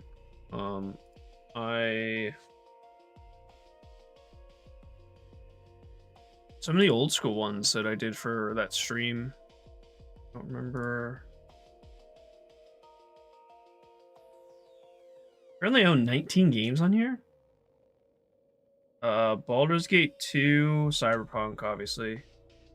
Day of the Tentacle, Dragon Sphere, the original Fallouts 1, 2, Tactics, Rise of the Triad, Sam and Max Hit the Road, Sinking City. That's right, I had Sinking City on here. London. Hello. And a couple other ones too. What's up, man? Oh, Not much. hi. Just chilling, infiltrating a lab, Just blowing chilling. dudes' faces off. What up? What you doing, cuh? Nothing. Just chilling. Chilling. True. Yo, Duke! Pick up the phone! Yo! That was the illest rhyme I ever heard, son! I'm a slice you. Put another hole in your ass, nail your balls to the wall, make you suck it. Pull off your foreskin and wear it like a coat, make you hump a dead goat piece. How do you know that? I've seen that film so many fucking times. So warm and soft. Ray! Oh, sorry, my bad. Yeah, that's it. Fuck, man, those first two films are iconic. I've seen that film far too many fucking times. My favourite scenes are it's always Shorty. Shorty's my favourite. One of my favourite scenes of all time is when you see when he gets shot. And he's like, Cindy, you want a hit of this? And his lungs, like the gunshot's like smoking. Smoke. And he's smoking his own gunshot. It's so funny. And me and Ray, we're gay. What? What? I ain't gay. But you took me to that club, and they play good music. We went to Chicago. I wanted to go shopping. So funny. And if you could say one more thing to her, what would it be? Run, bitch, run! Well, don't change the class, Shorty. It is when you got the munchies. Shit, son.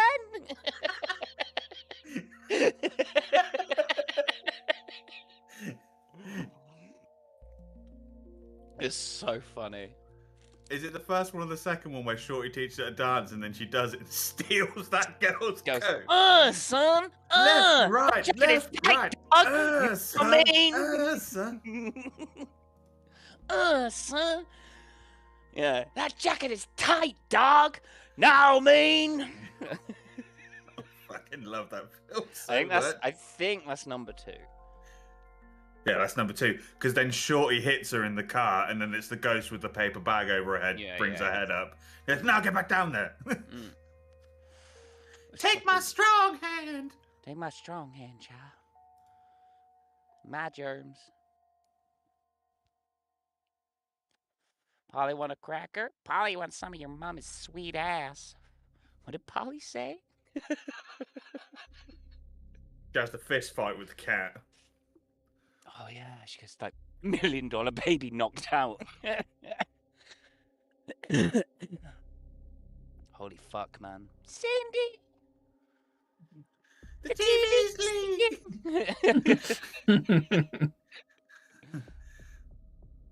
Fujitsu, Benihama, Kawasaki! This bitch done messed up my floor.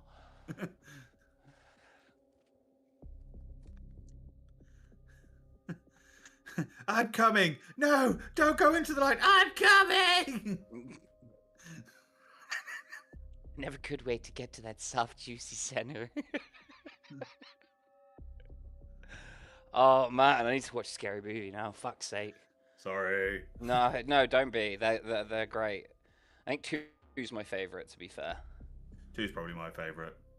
The basketball scene cracks me up every time. It's when the piano's coming down the stairs. Like, Grandma, move!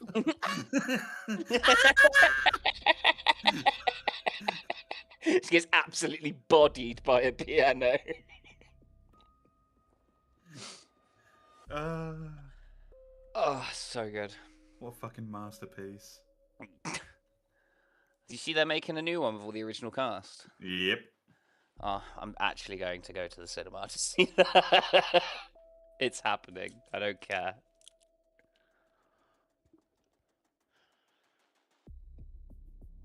Alright, is everyone ready?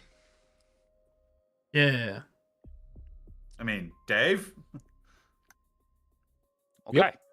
Do I need to message Yvonne again? No, he's here. Okay, so flashbang wears off, combat's done, everyone's dead or unconscious. You know there's one other person left on site. Okay. One of the guards. Oh, he dead. Oh no, there is one other. Oh no, the other car will be the doctor. There's 4 cars, 3 security guards and 1 doctor. Jeb's already seen the doctor.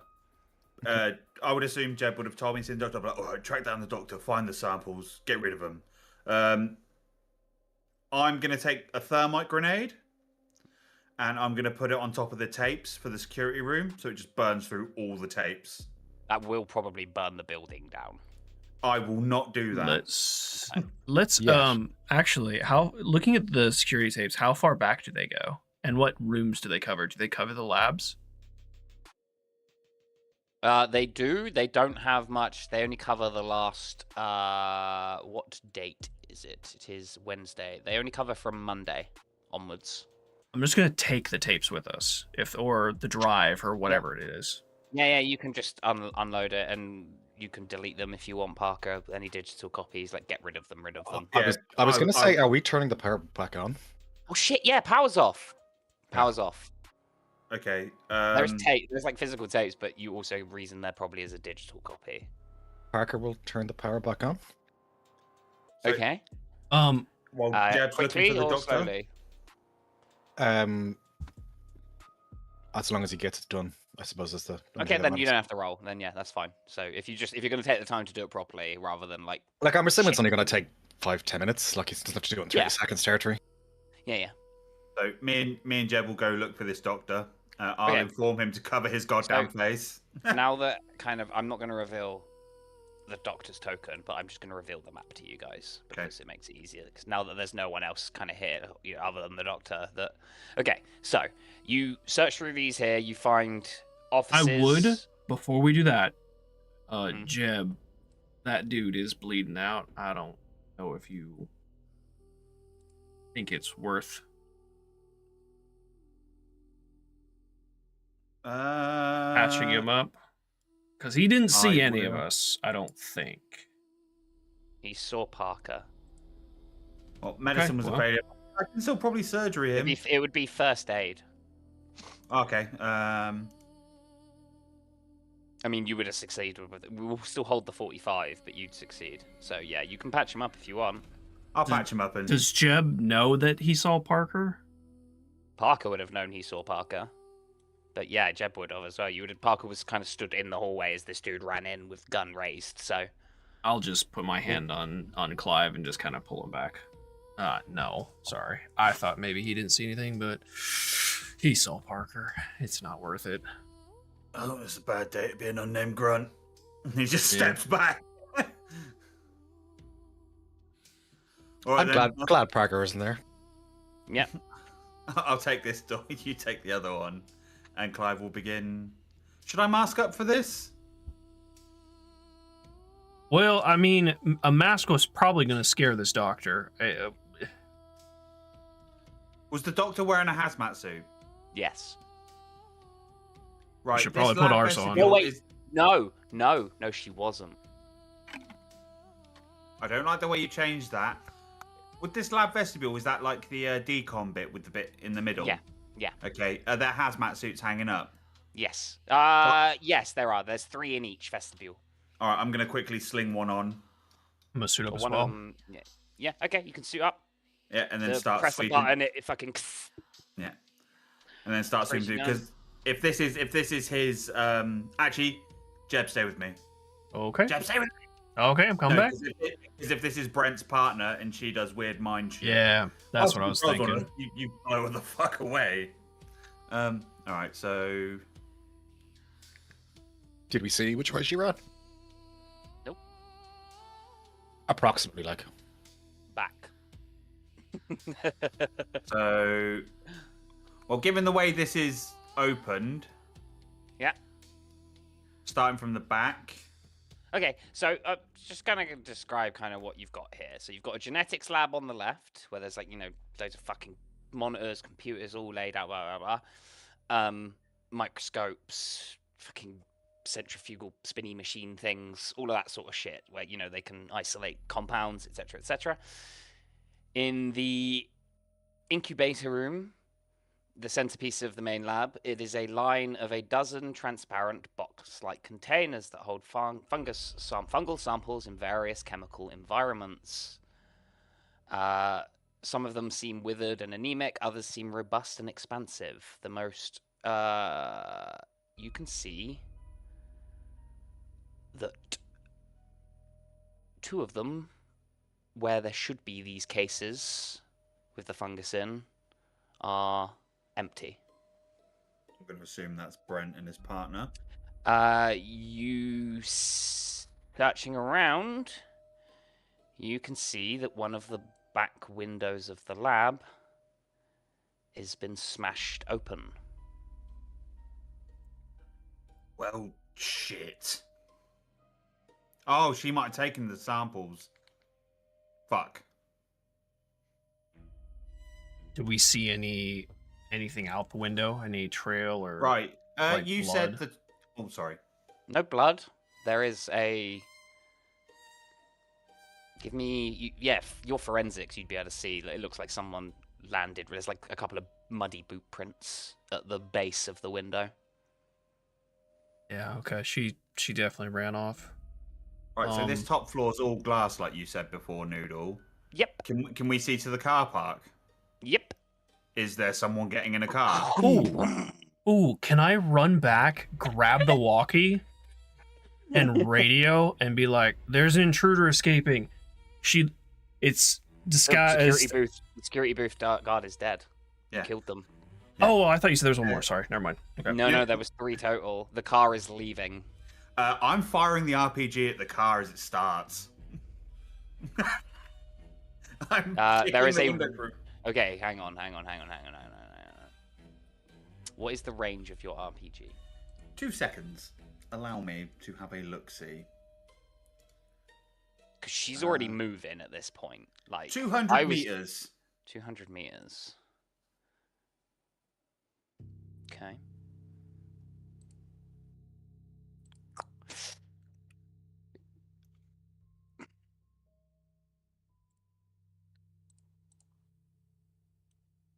Okay.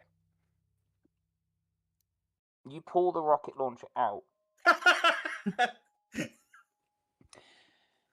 go to get it up, bring it through. As you get it ready to go, she rounds the corner of the building, and you no longer have line of sight on her with the rocket launcher. She is heading from the car park. So the window you're looking at that smashed is this one here. Mm-hmm. The car park is kind of over here. Mm-hmm. She is driving this way. Not paying attention to any of the markings. She goes over a curb. So as you get ready to line up your shot, she goes round the side of the building. You're going to need to move. Yeah, no, that's fine. Because you said the top floor's all glass, so I'll just kick through the window because there's still a barrier that she's going to have to drive at. Yeah, no. I'm turn. going to pick up a stool and throw it at that window. I mean, I'm assuming there's okay. Or strength. I'm gonna give you strength. Let me fire this fucking RPG, goddammit! Okay, you, boom. The chair hits a leg, sticks in the glass, and stays. She's powerful. Okay.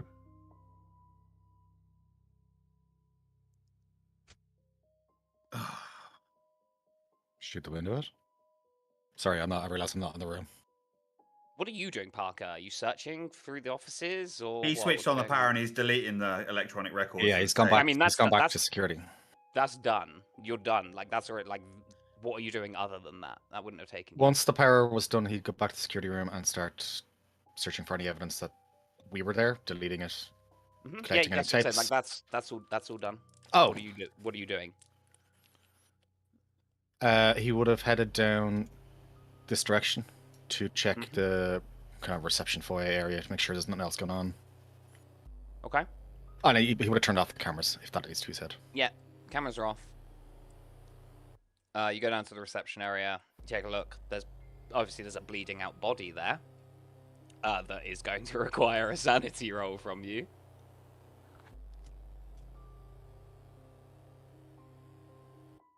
Fucking huge, Parker. Let's go. You're like, yeah, well, fuck him. He tried to kill me. You have a look in the foyer. You can see the car skidding off down the way. You hear, actually, no, you wouldn't. There's quite a few walls. Maybe very, very low, muffled thuds coming from where Jeb and Clive went. Is it unrealistic to be able to follow the car with the drone? Well, you know there's only one road in and out of this place. So you reason if you get into your car quick enough, you could just fucking follow. We don't have a car with us, though. We can take the keys off. Parker will search. Yeah, there's car keys on him. Parker will take the car keys from the security guard that's not dying at all. He'll be fine. He'll see his kids again. Don't worry. Take his car keys. And click them, see which car it is. Get in the car, try and go after her. You going on your own? Well, I don't see anyone else around here. Well, we're gonna cut back because this is happening. Like I said, you had the thud, so then you searched the keys. So now you've gone ahead of the other two. Clive and Jeb. You see her driving off. Yeah, I'm just gonna shoot the window. Oh, she's out of range now. Oh no, I'm just shooting the window so we can jump out the window. Okay. Just with the AR because it has better.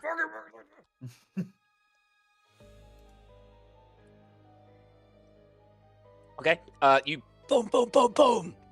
I'd say you'd have to reload now, Jeb, because you like the first shot splinters it further, and you can see this is like really reinforced glass. You empty your entire mag, like all 6 rounds from the barrel of your Magnum, in loud thumping shots that eventually smashes the window out, or enough that you and Clive can fucking barrel through it if you need to. Yeah, I'm going through the window. Hey. We need to bicarb the fucking samples. We'll come back for it. We'll come back. We're gonna burn this place to the ground, but we'll come back for it. I mean, she's priority right now. Cheers. All right, I'm going. I feel like that's a really bad idea. Because if they've triggered an alarm, then like a helicopter might turn up. You can throw a thermite grenade. Jeb will jump out the window. Clive's going to backtrack to the samples because he figures out Jeb's got a plan. Clive, we're going to now start cutting between. That's fine. Yeah. You do the two. So first of all, I'm going to need dexterity from you, Jeb, to see if. Okay, very nice. You take no points of damage. As you just like land and roll. Yeah, you kind of land and roll and you feel it's like soft dirt underneath you. Just about this time, you see, I don't know if you're doing it like this, but Parker comes barreling out front, shaking a pair of car keys at you and pointing to just like a saloon car. 4 doors, black, slightly tinted windows, probably got a big fuck off engine in it. I'm just gonna reload the AR and just head for the passenger seat. Okay. You have better drive than. Yeah, but I think I have better firearm, and he has better navigation. It's gonna be drive rolls. Okay, then I will toss him the AR, and I will get in the front seat. Okay, cool. I just gonna be really like if you lose her and you're trying to catch up, it will be navigate. But if you're chasing her down in a car, that's drive. Like you're driving. Makes sense. So you toss carbine, toss keys, boom boom, into the car. Slow motion. Yeah. I would say you picked up a security guard's key card knowing that the gate requires them as well, because this would be silly otherwise. Car goes on, boom, you fucking hoon it down to the gate, beep it open, and start hauling ass out of the compound. As we come back to Clive as he enters into the incubator room, there are 10 samples in here currently, Clive. What do you do? D, if you're talking, you're muted. I was muted indeed. So the thermite grenades would just burn the building down, yeah? Mm-hmm. Clive pops both, double arms them, and just throws them at the samples. Woof, woof. Clive's going to make a beeline for the bleeding out matey, grab his keycard and I'll describe. That dude has his keys and keycard gone. That's the one Parker took. Oh, okay. There's two others. There's 2 others. Yeah, no, I'll describe to you what I'm doing then. So Clive will do that and just set the building on fire, and then he's going to go to one of the security officers, grab their keys and keycard, and then make for the other car. That's what he's doing, so you can just do their scene. Okay, so yeah, buff, the lab starts to go up. You put it in, like, on the fucking samples, like, group them all together, whatever, buff, it goes up. You're still hazmated up. You run into the vestibule. It's a minute of decontamination. Do you skip the decontamination? No. Are you sure? I don't like how you said that. No, I don't. Because Clive knows what it is. Oh, Jeb's still also in a hazmat suit. He is. Decontaminate! And he didn't decontaminate. I would have probably, because sitting in a car seat with a decontamination suit on probably wouldn't have made much sense. As I'm running to the car, I would have shed it. Not decontaminating, but just leaving the suit behind.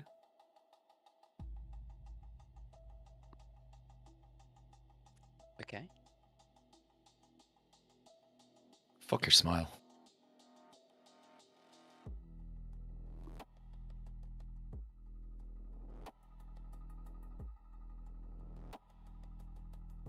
Okay. So, we cut back to... As Clive's waiting... We cut back to the car as... You're driving down this muddy trail. We cut back to Clive. As he turns around looking through the vestibule, sees the lab begin to catch fire more. It is spreading very, very quickly, Clive. As the fire continues to go up, you're still waiting. It's been 30 seconds as we cut back to Jeb and Parker in the car. Hauling ass, give me a drive roll, Jeb, to see if you can maintain this beast as you go down the muddy trail. Ooh, nope. Ooh, okay, so you start skidding out from underneath. You don't crash or anything, but make sure to take your drive roll.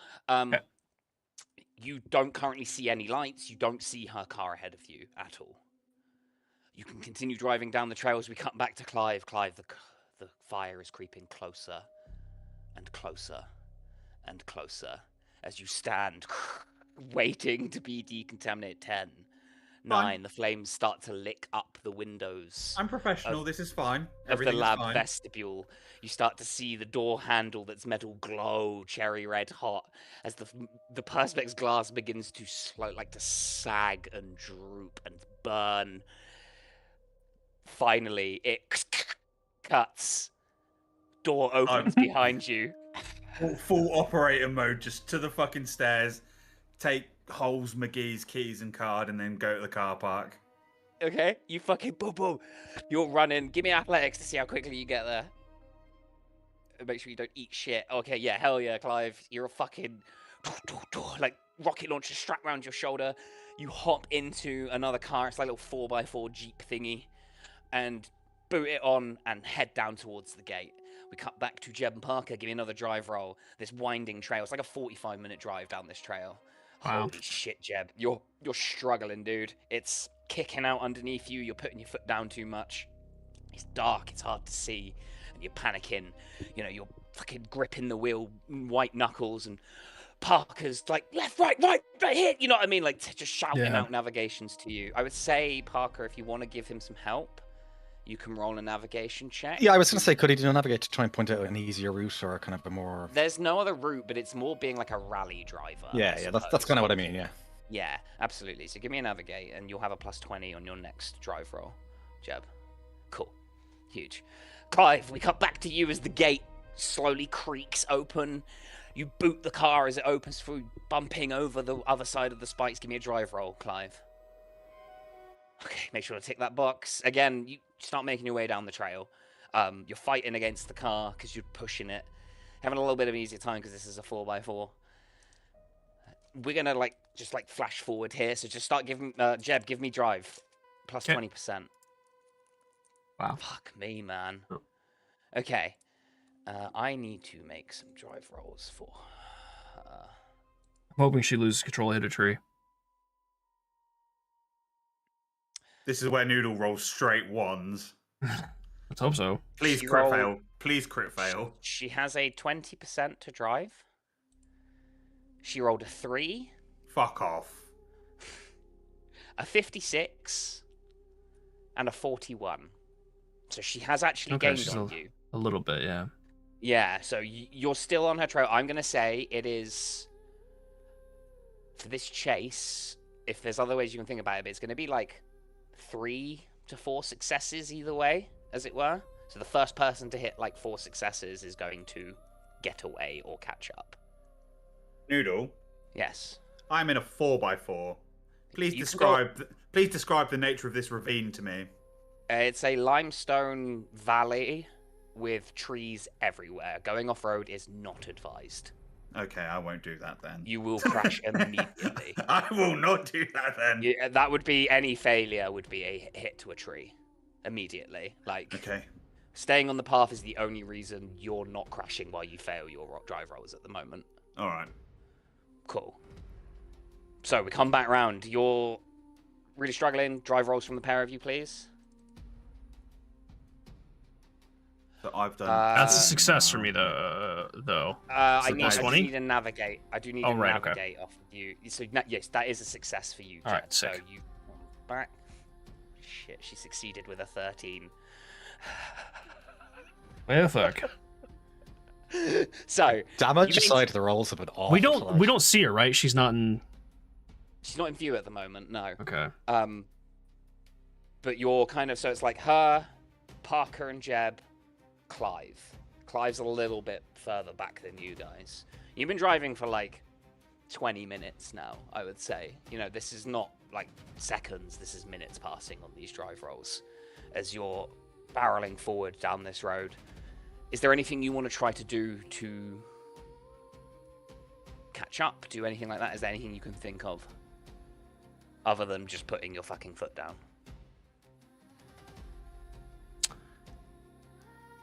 I'm trying to think if Parker starts shooting in ahead of us, if it might scare her and cause her to. We don't even know how close we can't see her. Yeah, exactly. Yeah. No. Keep driving. Yeah. Yeah. Unless this has like a NOS canister underneath the middle console. No, it doesn't. Pour sugar into the engine, kind of thing. Yeah. Okay. So. Right. Wait, hang on, Parker. Okay. Give me navigate. So wait, that turns mine into a crit success. I will count that as 2. I'll count that as 2 successes. Okay. Rather than just the 1. So you guys are on 3 now. I'm gonna let you. Clive, give me a roll. She's on 2, right? She's on 2. You can see the faint. You're driving along. It's dark. Woods all around you, and you know when you like shine a flashlight in a dark place, sometimes it like glares back and actually makes it harder to see, as it were. You're kind of having that. You're like looking forward, and all you can see is what your headlights are hitting. Even on full beam, it's just not good for seeing. But Parker, you're watching, scanning. Jeb's, you're pointing out where to go, and Jeb's finally getting control of the car, getting used to the clutch, whatever. I was going to say this is a manual, and that's why you're having trouble with it. Sure. And not that I'm saying you have troubles, you know what I mean. Anyway, yes. And as you round a corner, you see very briefly the faint flicker of brake lights being turned on and off a couple of times. So you can see her lights. She's maybe a couple 100 meters ahead of you down this trail now. Close enough to fire in the vague direction and try and put her off? Maybe? See, the thing is, though, the trade-off will be you either fire to give her a penalty, or you do navigate to give Jeb a bonus. Yeah. I think the bonus is probably more worth it. I think for right now, yeah. Skills there. Shite. I'm just going to try and close the gap then. So navigate first. Cool. Hell yeah. Okay. As you book it down, you see the end of the trail approach. You are gaining on her. She pulls out of the trail and starts booking it south. You are within shooting range now.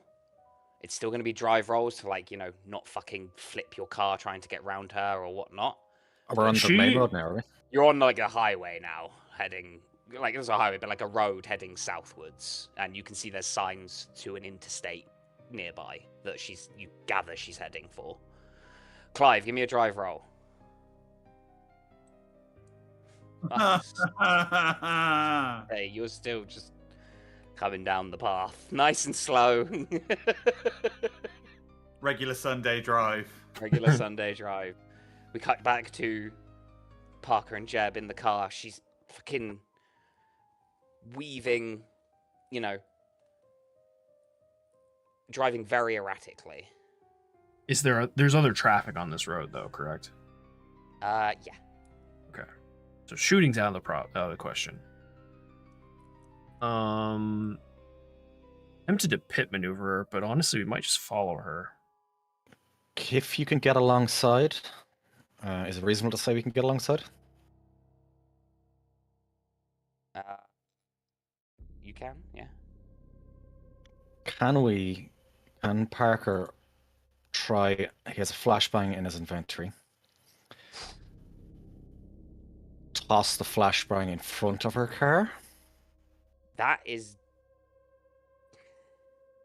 I know mechanically it's not, it has a mechanical effect, but kind of flavor-wise, can I try and blind her, make her crash? It would probably be more useful getting it in her car. Like if we pull up I the was side, thinking that. shoot out the window. I was 100% thinking that, but the windows would be closed. So I don't want to be that out. guy, but physically that wouldn't really work unless you're in front of her. Because if you leant out the window to throw a flashbang forward, it would just go back. Yeah, you're driving so fast it would just fly behind you. Yeah, right. She's doing way over. She's doing like 80 down the interstate, as it were. Yeah, like, you need to get in front of her if you want to do that.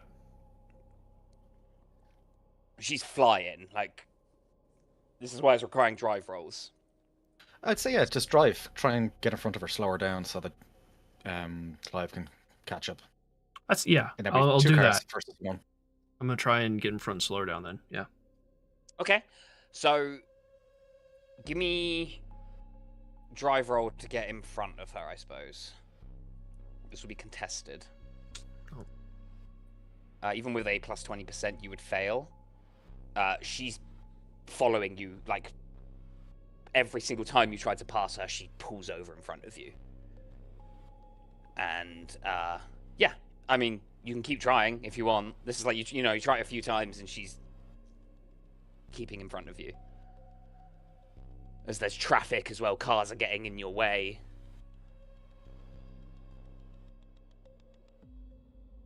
Clyde, give me a drive roll. You're on the roads now, but you don't know where they've gone. Before I get to the bottom of the ravine, I'm going to quickly, while I'm driving, I'm just going to speed dial and on speakerphone Parker, and just ask him which direction at the bottom of the ravine. Parker will tell him the truth. South. So yeah, I'm gonna lie to him. To the interstate south, as it were. I will spin out that way and give him my drive rolls. Completely obey the speed limit. Okay. Just a regular Sunday drive. Okay, cool. Yeah, no more drive rolls for Clive as he just poodles along, knowing that they're on the case. As we cut back, as the phone hangs up, we are in the car with Parker and Jeb as you're still speeding down the interstate south. What are you doing? Where are you going? What's going on? What are you trying to maneuver her? You trying? Yeah, I'm just gonna try and pit maneuver her because I can't slow her down. Okay.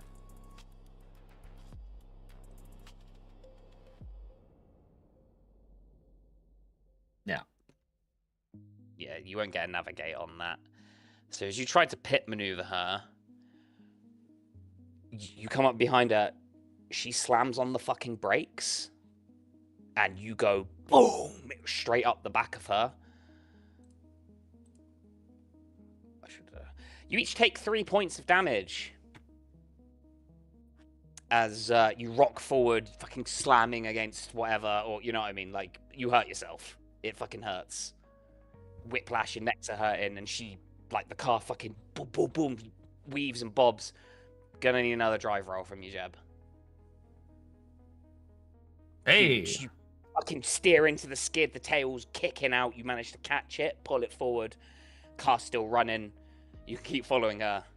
She's got a little bit of distance on you, but she's not that far ahead. What do you do? Tempted to shoot at her now, she pissed me off.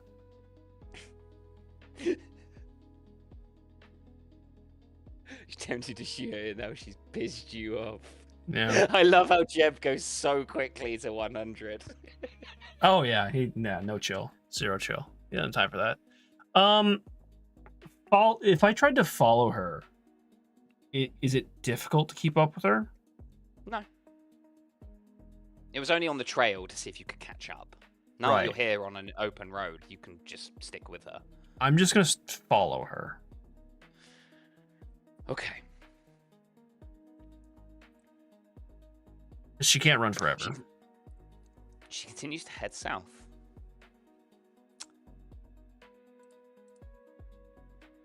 Okay.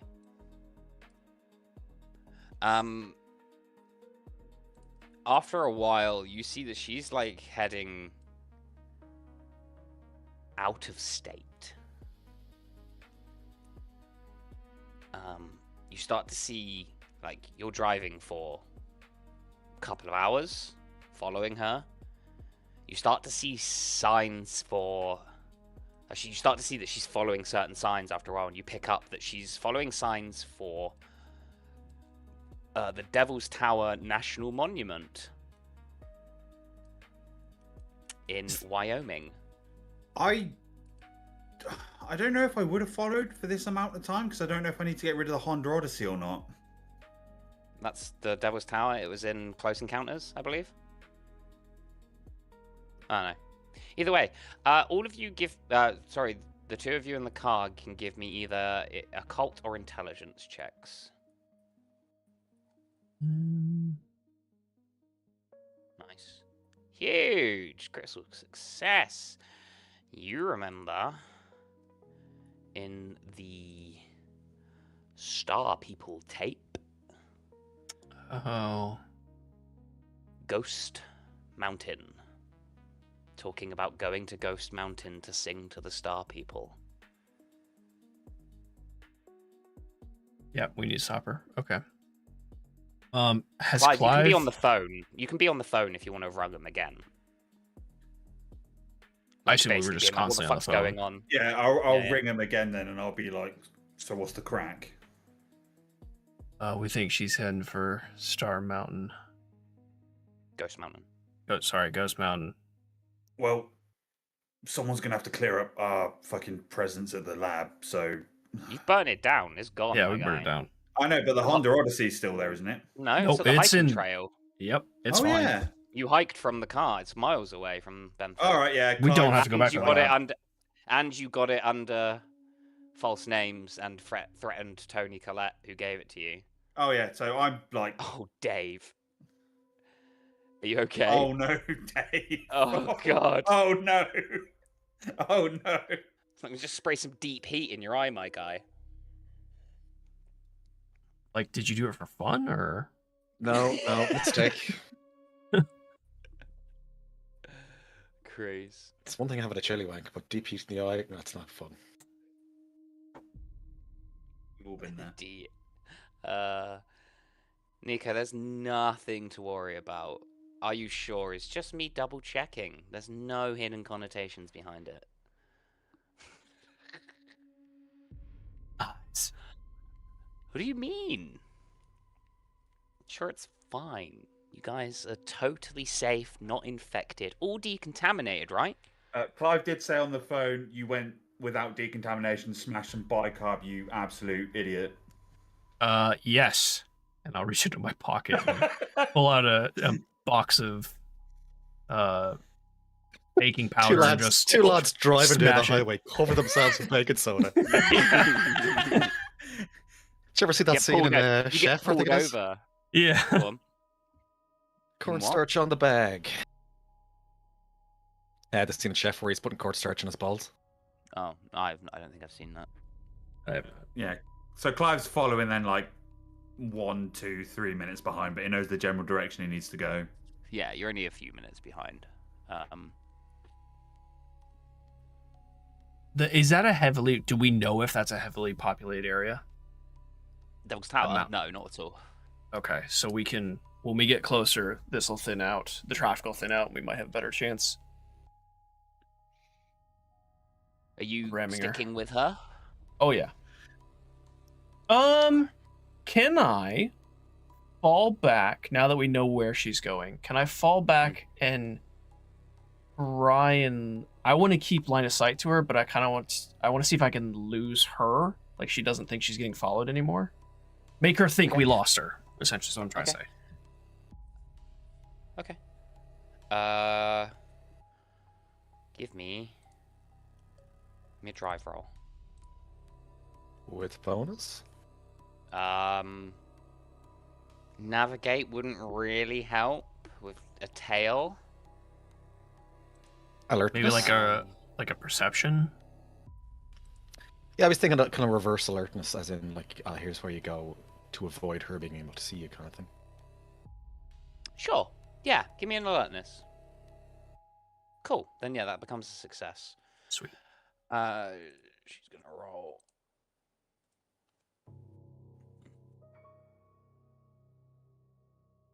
Okay, cool.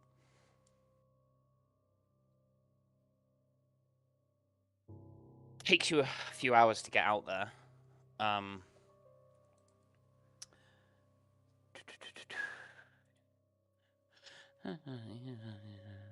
Oh, it's actually more than that. It's like 800 kilometers away. She keeps driving for a while.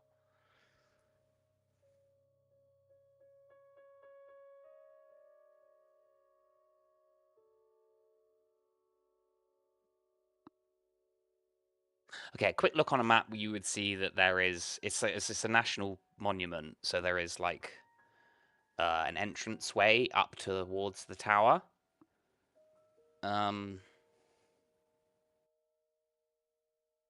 There are national park rangers there, usually looking out for people who,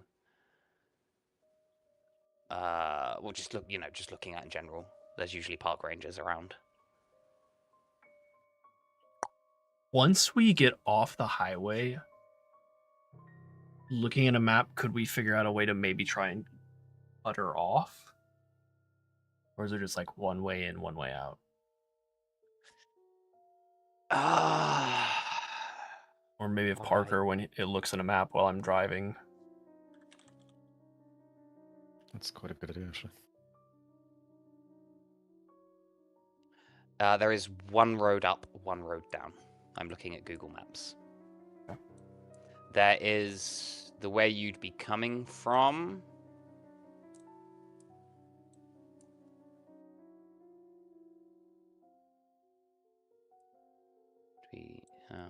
East would be from the west.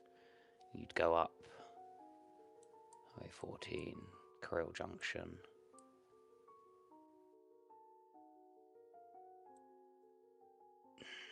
Not really, no. There's a river between you and any road you could get to try and cut her off. This is the one in Wyoming, right? Yep. We're coming from the south? From the south, from Carlisle Junction. Gotcha. Up north, and then you'll go up the Devil Tower Monument Road, and you can see that river, the Belforche River, so you wouldn't be able to get across that to get onto one of those roads to cut her off.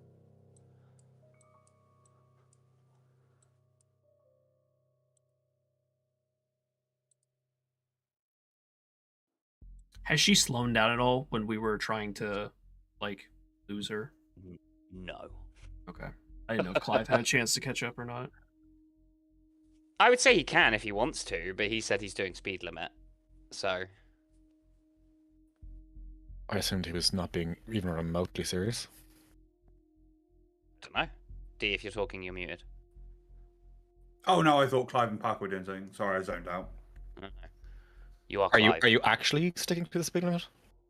No. Yeah, that's what I thought, yeah. Yeah, cool. Actually, I have an RPG in the car. I am. I mean, fair. Completely fair. Okay, cool. So, I will bring up, there is a actual Devil's Tower Monument map on the evidence board. Yeah.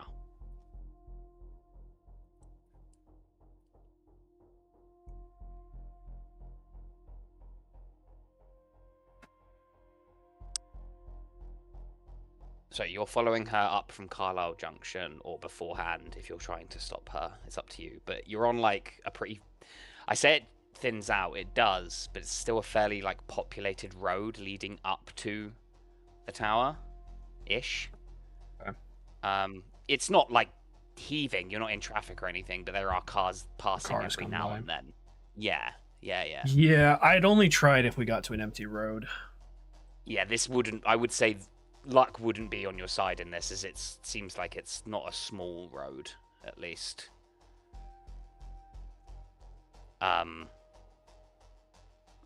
Could this being a park, is there like a checkpoint that you have to go through to get into the park? Yes. There is an entrance station, which I was just about to get to. Oh, sorry. Okay. Is that she's going to blow right through it. Could we phone ahead of time? Could Parker call ahead of time and say, hey, there's a wanted fugitive heading there. Can you try and stop this person? Give him, like, credentials over the phone. It is open 24 hours, so yes, you can. Parker, you want to try that, or you want me to call him? Whose persuade is better? I guess 46. Yes. Mine? Yeah, mine's shit. All right, I'll phone him then and be like, hey, listen, this is... Fake name. I literally forgot my... Burt Rogers.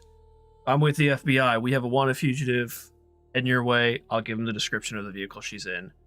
You need to stop them at any means necessary. She is heavily armed. Treat as dangerous. Give me a persuade roll. Oh, and don't look in the car. Shit. She has a bomb. That. You son of a bitch. No, you can't add that after you've rolled. Fair enough. Fair enough. So cheeky. I just thought of it. You son of a bitch. If you hadn't have rolled, that would have been fine, but you already rolled. Adding it on seems like, unless, okay. Yeah, no, it's fair.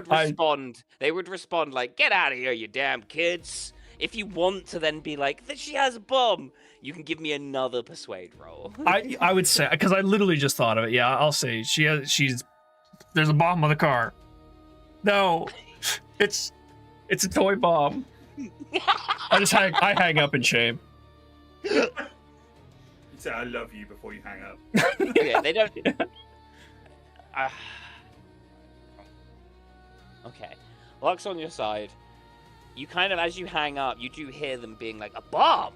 As like, you know, anytime someone calls in a bomb threat, it's like right. They have to treat it as severe. Yeah, they have to treat it as severe. Whether they believe there's a bomb or not is a different story, but they're gonna have to do something about it. So, how far away are you from the good doctor?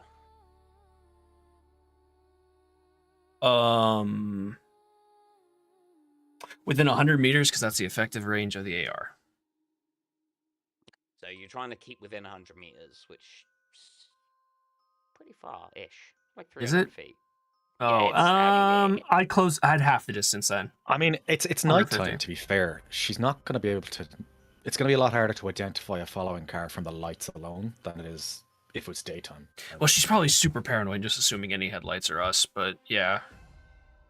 I mean, your car, I would say one of your headlights is probably busted from the crash, so... True. Okay. She probably does know it's you, so... I'm just going to be right on her. Like, I'll be like 2 cars length. Let's say 3. Okay, so you're on her then. Okay. At this point, yeah, because we know where she's going. Okay, she didn't slow down. No, that's going to be drive check. Fuck me. You should have rolled a luck check for how much fuel was in the tank for the highway. Yeah, I was gonna, but then that would be really anticlimactic. It'd be so funny though. Yeah. She gets a lower failure than you. So begins to speed up and pull away, and your car is from the accident is like you've lost a gear somewhere in there now. Something happens, it clunks, and you lose a gear, and she begins to gain some distance on you. You see at the gate, there's a couple of park rangers, like, pulled one of those barriers down, and have got a couple of guns up. She blows right through, missing both of the dudes, the park rangers stood on the gate. As she blows by, they kind of scatter back, dropping down onto their ass. The barrier pings up in a splinter, thunking loudly on the ground. Are you gonna keep going? Yeah, I'm gonna keep going. I'm going to honk my horn to try and warn them. I'm not trying to fucking hit one of these guys. Yeah, you just beat the horn. They get it. Like, you just they see another car coming. I am going to flip them off as I go by. Yep. Give them the finger. How dare they not believe my total convincing persuasion? Sure. Okay, cool. You can continue up this winding path. She's still, like, your car's fucking chugging now. It's getting slower. She's still gaining distance, but you still got her in sight, and you can see she's heading up to the base of the Devil's Tower. You know exactly where this bitch is going. You have... what's it? Clive, I would say you're only a couple of minutes behind here. So you're coming up, and you can see the entranceway of the National Park place is just busted to shit. What do you do? I'll drive through if the guard's still there. Yeah, I mean, yeah, they're like I think one of them will be in the booth, one of them will be outside now. You can see as you fucking fly through.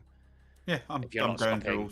One of them's on the phone. I will beat my horn as I drive through as well. Okay.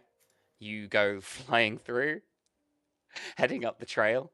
Give me... Okay. We're in an SUV, correct? No, you're in a saloon. Clive's in the SUV. Just so you know, gotcha, I'm rolling luck checks for your car to break down right now. I have been for a little while. That's fair. And we just hit the third failure that we needed for your car to break down, as it hits a particularly steep section of this road. You're trying to chug it forward, and you hear something clunk, something smash, and a valve pierces up the top of the bonnet. And you know this car is fucking ruined. Where about on this road? I would say you're kind of here. Okay. I'll just halfway up. Coast off to the side and wait for Clive to come up behind us. Doesn't take a couple minutes. Clive zooms up, pulls up in his car. I immediately switch. I jump in the passenger seat because I know Jeb's a better driver than me. Well, maybe not today. Well, yeah. But yeah, I'll hop behind the wheel and speed off. Get in. Okay. Fucking up you go. Up to the Devil's Tower. There's a visitor center as you get to the top that loops around on itself. You can see her car there. Lights still on. Engine still running. Door open. And so right here? No. Up there. Got it. Oh, the loop. Got it. Okay. Yeah. Okay. Here. This little loop here. Right. And it's she's probably got a good couple of minutes on you now, because obviously you had to stop, switch around in the car, and she just fucking zoomed off, and she was already gaining on you. You have to go through the visitor center to get up onto the paths, which you can just do. If you just go fucking flying through, just flash your FBI badges and keep going. Yep. I'm running as fast as possible. Check the car. You're gonna check the car? Yeah, the other two can go on ahead. 2 samples in the seat of the car. 1 sample, sorry, in the seat of the car. 1 sample. 1 sample. And we suspect there's 2 gone. Yes. No, there were 10 with 2 empty ones. Yeah. There was 12. There was 12 total. 2 of them were empty. I misunderstood you. Sorry. Yeah. It's fine. Is the sample safe to It isn't an carry? incubator, but you don't know. Kill it.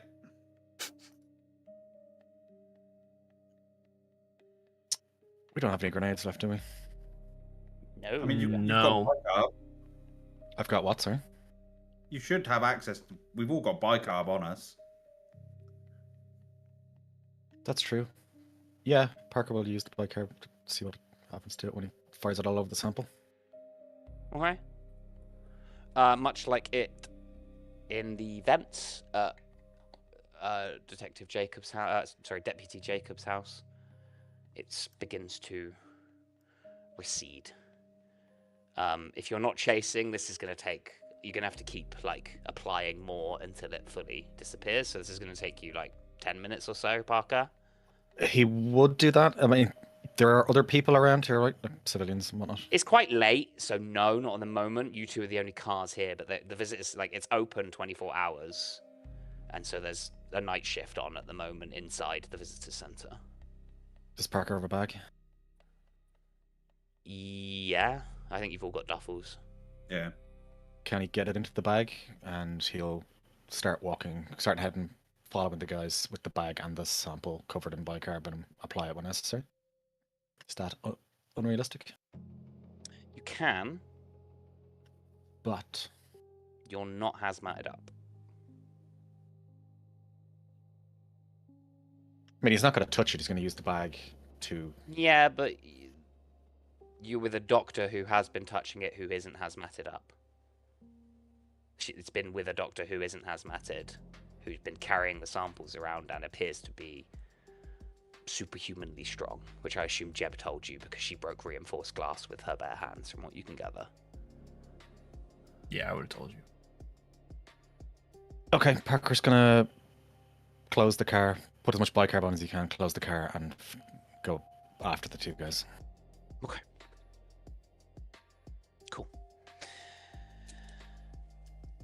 Athletics checks from all of you, please.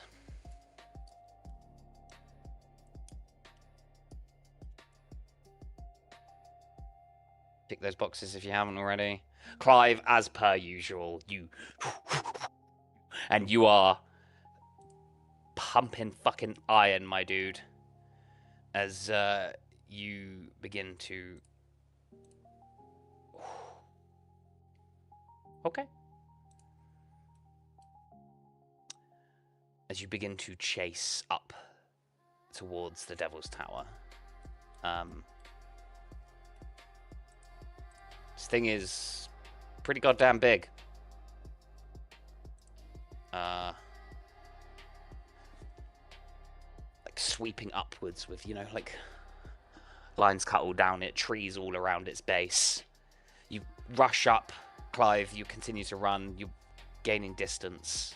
Giving the AR back to Jeb, cool. You get to the base after about 30 minutes of running, you guys. I mean, it's probably about 20 for you. It's not 25 for you, Clive, because you're pumping, and 30-ish minutes for the other two of you. You get to the base, and you look up. Give me search roll, Clive, first, as you're the first one here. Okay. You're looking over the tower, and you're like, shit, where the fuck is she? It's dark, it's hard to see far up.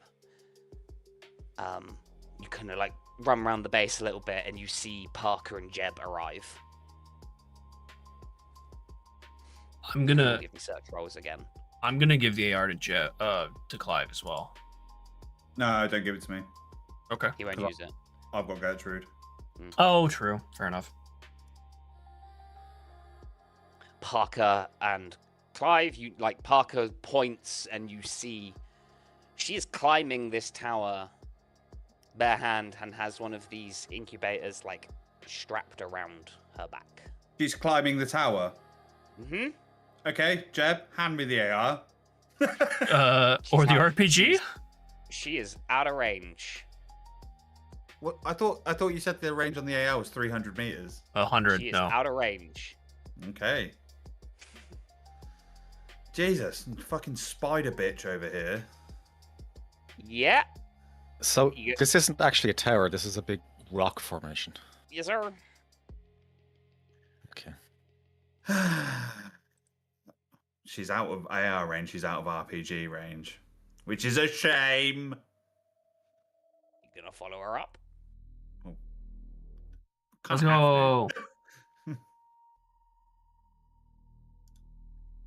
Okay.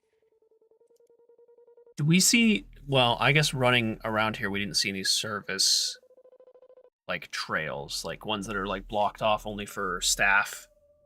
That like maybe have like dangerous or okay. It's completely left alone. You have to, if you're gonna climb this, you've got Just to gotta climb it. Okay. Yeah.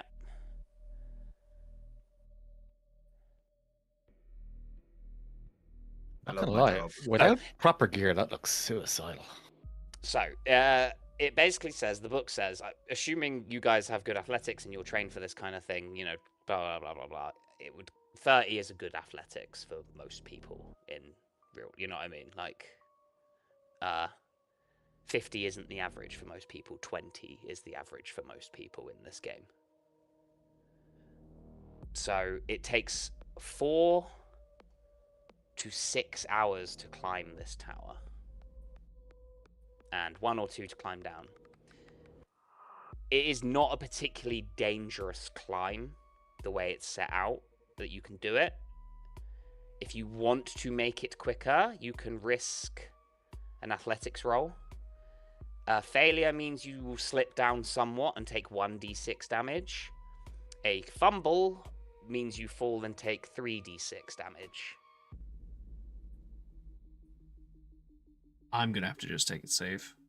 My athletics is not very good. Bada bing! Holy shit, Clive. I'm getting this woman. Holy shit. Okay. Parker, slowly? Slowly. You can't risk dying.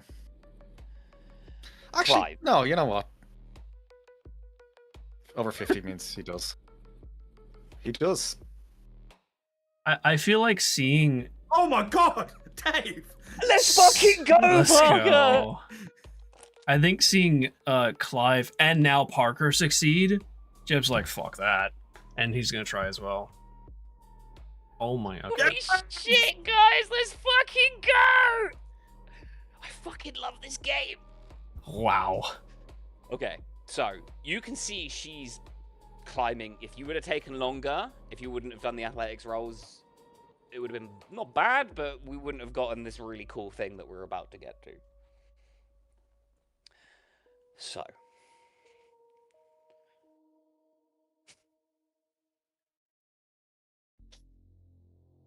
You see she gets to the top before you guys, but you start fucking powering up. Clive, again, you start gaining distance, but there's not much in it because I want it to be cinematic. We'll say for your critical success, we'll give you a bonus to something at some point. We'll figure it out. We'll give you inspiration. You can have inspiration, Clive. Yes, sir. It's not a thing in this game, but we'll make it a thing. Alrighty. So you can re-roll any roll you want for you. No one else, just you. I'm definitely not saving that for the RPG shot I miss later. We'll find out, won't we? You get to the top. It is a uneven mess of packed dirt, rocks, grass, cacti, and sagebrush. As you, let me see if I've got. Oh no, I didn't mean to do that. Where is it?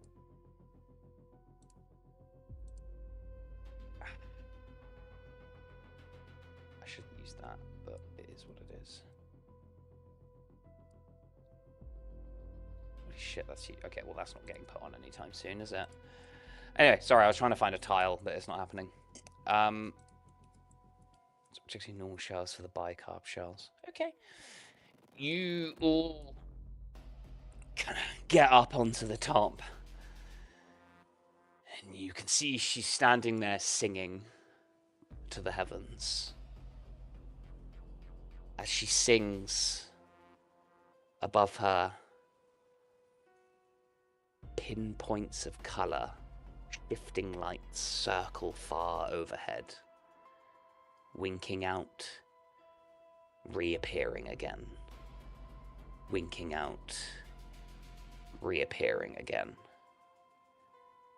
until 3 of the Migo, the fungi from Yugoth,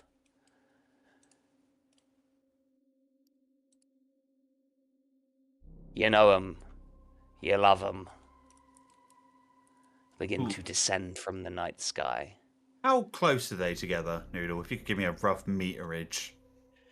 They're quite far apart at the moment, but if you want to wait to see if they clump up, you absolutely can. I'm gonna wait. Bizarre beings, not entirely crustacean or fungal, about the size of large bears with fruiting sporal head lobes that softly glow. You see they come down, the first one comes down and addresses the doctor, Dr. Gent. You would now know this to be, as you did get her name from Macaslan. Begins to address her in a buzzing approximation of speech produced from vibrations of its claws and carapace. You have become something other than human. Are you prepared to see vistas that open only to the favored of the Nyarlathotep?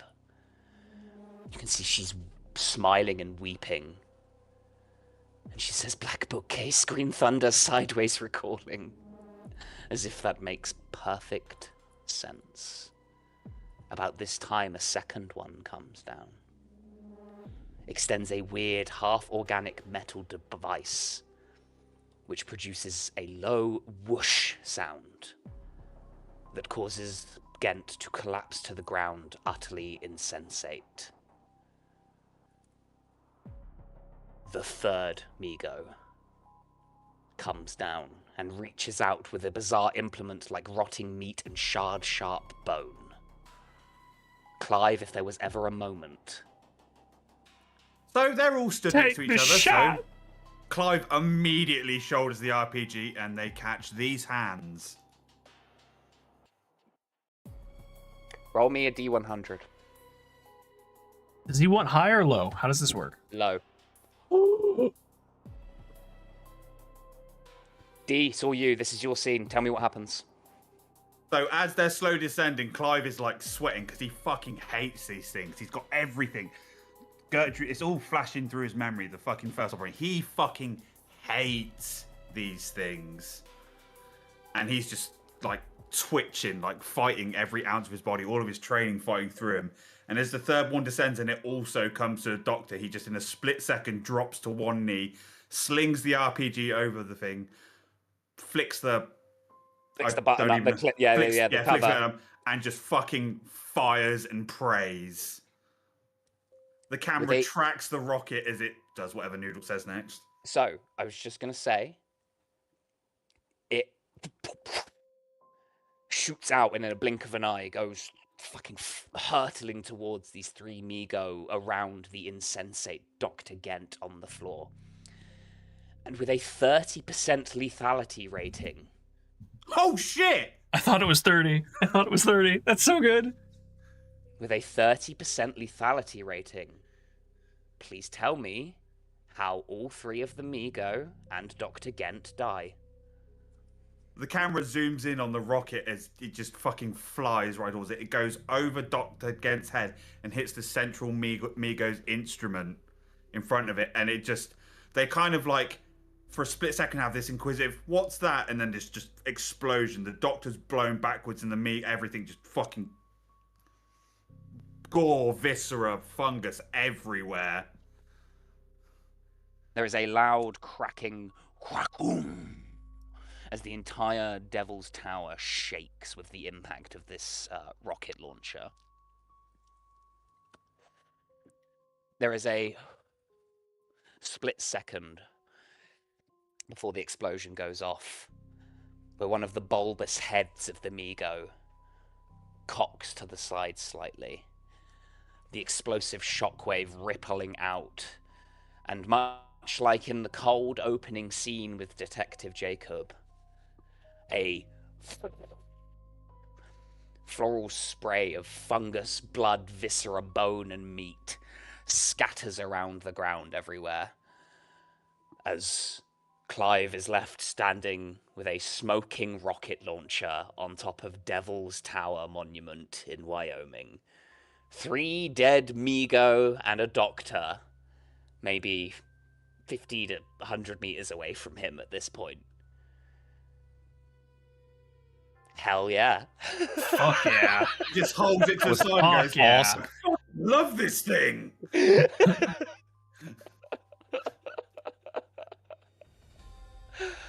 Oh. That couldn't turn out any better. You rolled a 16, you son of a bitch. I saw it. I heard Wolfman got excited as well. I thought it was 30. I was like, God, is it 30? Is it 10? Is it 20? I completely forgot about the lethality rating, so I was like, what's the 100 for? I was like, 16 can't be too bad. And it's like, oh yeah, they're all atomized. Yep, you absolutely. That's it. They're just dead. Like, no ifs, no buts. Holy shit. Fuck yes. Okay, so you each gain 3 sanity for 3 dead Migo. Nice. Yeah,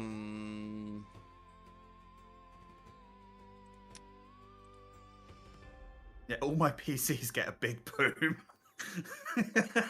They really do. It's my thing. Everyone can roll me 1d6 as well. That's what you gain. Up to a maximum of your power. Oh, no, it's not actually. No, you just gain it. You just gain. Insanity? Yeah, sanity. You each gain that many points of sanity. I have 80 sanity now? Fuck yeah. Yep. What the fuck? I have a lot of sanity. To be fair, Parker, you're up to 43 now. I know, Parker hasn't been this high in ages. You guys have avoided the worst of it in this op in terms of sanity. I did mean to ask you, this is my first time seeing one of those things. Did you want a sanity roll? I did. Thank you. I Thank forgot you. Yes, give me a sanity roll. So you still lose. So you lose 1 sanity. Okay. But before you have time to process it, you just see Clive like absolutely fucking yeah. It's for a second. It's like, huh? And then I hear the RPG go off. It's a good thing that worked. Yeah. Because these ones were nastier than the ones in Convergence. As soon as you started describing the instruments, I was like, I do not want to know how many D10s that is. One of their weapons has a 65% lethality rating. Jeez. I think one of them has more. Let me double check. No, it is 65%, yeah. Christ on a bike. Yep.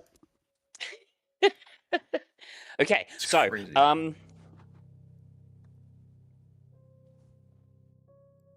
With that... So with that, as far as you're concerned, determine whether Deputy Jacob's strain condition indicates an unnatural threat. Done.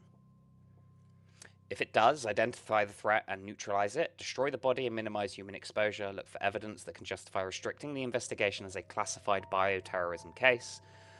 That will allow the program to keep the EPA and state investigators and local FBI out of it altogether, restricting it to just the agents and EPA personnel approved by the program for ad hoc counterterrorism task force. There are a few anti-government militia and white power groups in the region who could be framed if you need a patsy and can plant the right evidence. Obviously, the knowledge of Jacob's death is that he got sick by some kind of weird disease. Even though his body's gone, you still need to take care of that. Have an idea? So, yeah, so do I, but you go ahead. Using the badge we got from the lab and the video we stole from the cop car, using Parker's electronic skills, Jeb's forensic skills, clean it all down of evidence, deliver them, like, post them anonymously to the police department. And then, I don't know, with like a sort of like, I don't know. Like what video are you talking about here? The one from the deputy's police car that showed. They would have seen that already. Like, so they know that he threw up on him. Yeah, but they don't know what the disease. Well, they don't. I don't know. Then they don't link the two, and it's you're trying to. It's a half-baked idea. Can we? So we have a vial of that doctor's blood. Using, probably Sarah would be the best one to do it. Can we rig it so it's contaminated with some sort of bioterrorist agent, like some sort of like supervirus or whatever? Yeah. Because I did call a bomb threat here.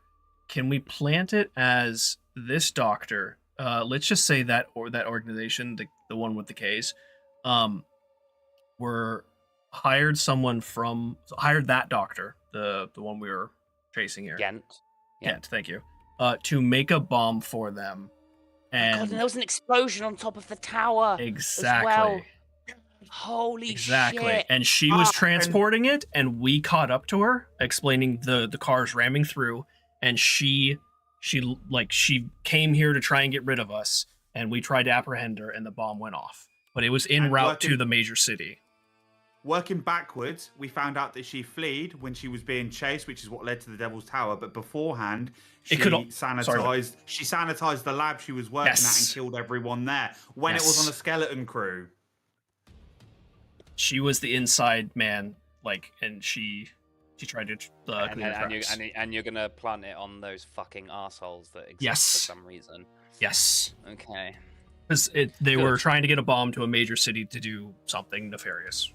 Yeah. I mean, because that's what they do. Yeah, but exactly. In the report that will be fabricated, FBI affiliates caught her halfway in the act, which is when the chase ensued, which led to the thing on top of Devil's Tower. Yep. And then should explain every public incident. Okay. So I am going to need some rolls off of you guys. Bureaucracy, law, criminology, one of those kind of skills to. Can I use forensics in I'm the one who's trying to plant evidence along the way of contaminated blood and all that? Okay. Absolutely. Fuck off. Damn it. Wait, hang on. So you had the highest with a 72. So Parker's bureaucracy success. So this is a group check, so what I'm doing is that one person does the roll and the other two people help.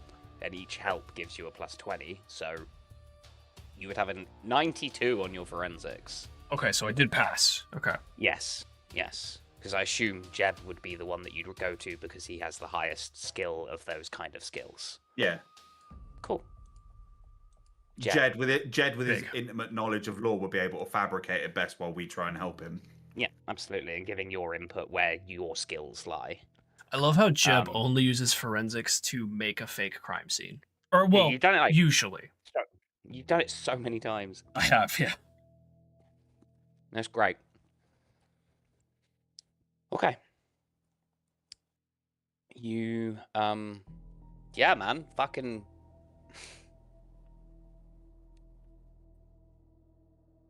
Sorry, I'm just trying to think if there's any holes.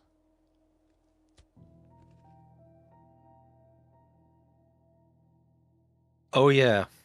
What I meant to say was, remember I said I'm going to come back to this point? Do you remember we burnt the lab down? Mm. We left the security guy alive inside while we did it. Well, he's dead now. He 100% is. He was going to be dead. Oh, no. Anyway. I'm just saying, as ways to go, burning alive as opposed to being shot, I know which one I'm going to choose. Yeah. Oh, yeah. Always getting shot. 100%. Apparently, isolation is one of the worst ways to go. So, yeah, fuck that. I don't think there's any holes. With the explosion in that, and then backtracking to explain the lab fire and like some kind of detailed fabricated report, it would like all make sense to like outside examination, because there's like basically no evidence trail because it's all been blown up or set on fire. The only thing I can think of is Fred's missing body, but it's kind of protocol to burn it after an autopsy, and we already talked to the coroner. It was identified as a potential biohazard and disposed of. Yeah. That's all you need to say, because it's all some kind of dirty bomb plot, essentially. Yeah. Because he could have been just wrong place, wrong time, and he got contaminated when they were trying to make that, the bomb.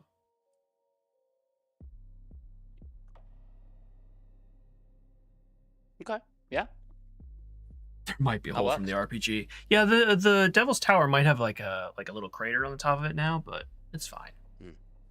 Pi, I will say, was out of the range of the RPG in terms of game mechanics. 200 meters, 600 feet. She was near the top. Anyway, doesn't matter. He got to fire it. Who cares? Yeah. I'm so happy you did get to fire it, because you didn't get to use the HMG last time properly. I'm very happy that worked out how it did. That legitimately couldn't have gone any better. No. Yeah. 16, you son of a fucking bitch. Okay.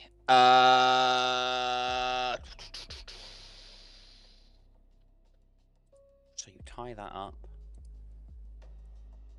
Don't do that.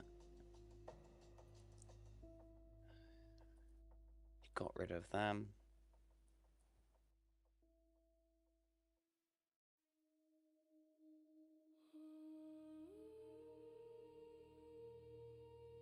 Each of you roll me 1d4.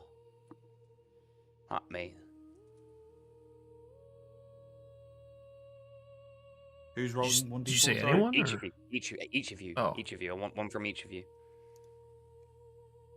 Sanity gain. Thank you.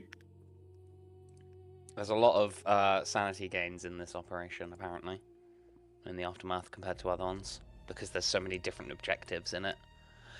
Okay, so over the next couple of weeks, again, like normal, you guys, spend time planting evidence, twisting stories, working your way through. You do see that there is a report on a building burning down at the Benthic Corporation. Publicly, there was an accident at the Benthic Corporation. And everything is kind of hushed-hushed.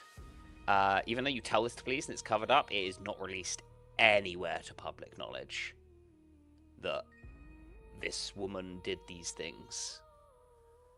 The bioweapon attack is still planted via those assholes, and a load of them get arrested. A couple of them get immediately fucking... A couple of them go down in a blaze of glory, because fuck them. Not even a blaze of glory, cowering and squealing like cowards. Shitting their pants. Shitting their pants. South Park style when they die. I told you, Cal, you owe me $10. One of them gets curb stomped because why not? Good imagery. Yeah. Reverse American History X. Yeah, it's like canon. It's canon. Jesus gets a promotion and a sizable raise. Yep. Yes. Yep. No, Jesus does not get a promotion and a sizable raise. But I tried. Hell yeah, dude. I think as far as that operation is concerned, you call up Stone, you tell him what happened, and he's like, okay, good, we got the woman in. We'll take a look. See what we can do for her and her child. We'll keep our eyes and ears to the ground, and if we hear anything, we'll let you know, but good job. I mean, yeah, after several weeks of evidence, do we get an update on the mother and child? No. Okay. They did. They are sashimi. They're being taken care of. All right.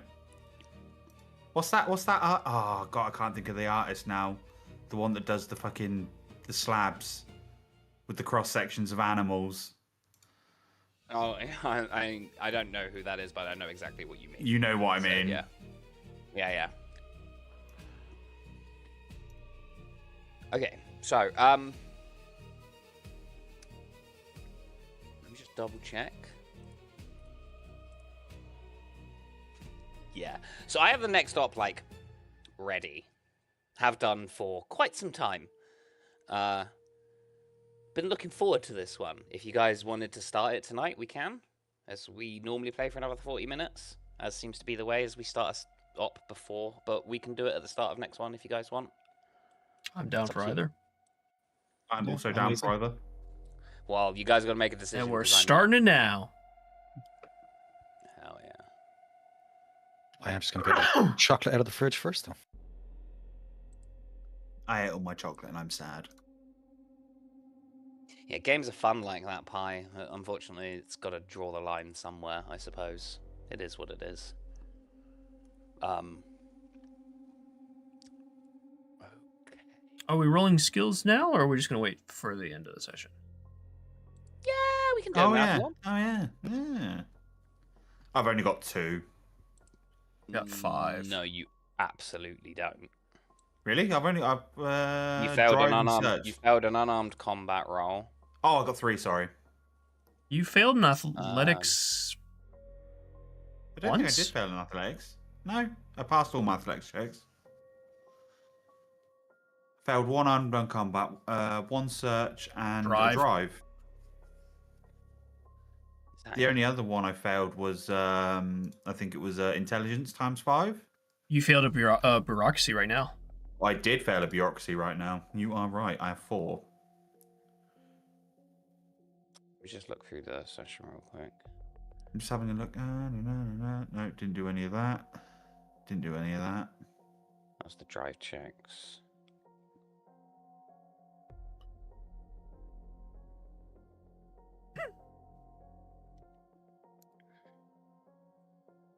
You failed a... No, you didn't. That was first aid. You shouldn't have rolled medicine. Yeah. You don't know about the dog tags, Wander, because that's a different case. They're dog tags preserved in flesh from 5 million years ago. Absolutely nothing unreal or not normal about that. I'm sure it's fine. It's just a regular human dog tag. With no decapitated heads. You failed an int roll. You say you got crit success on your history, didn't you? Mm-hmm. I think, they are the only 3s. Okay, so give me 3d4. 4d4. 4d4. 44. Okay, go ahead. Do you know how to do it? Where is it? 3141. Okay, cool. Thank you all. Jeb, give me your 5. Yeah, 5. Nice, solid across the board there. Yeah, take that, dude. Fuck me. And Polka. You failed a search roll, Parker. Oh, 4 in search is big. Cool.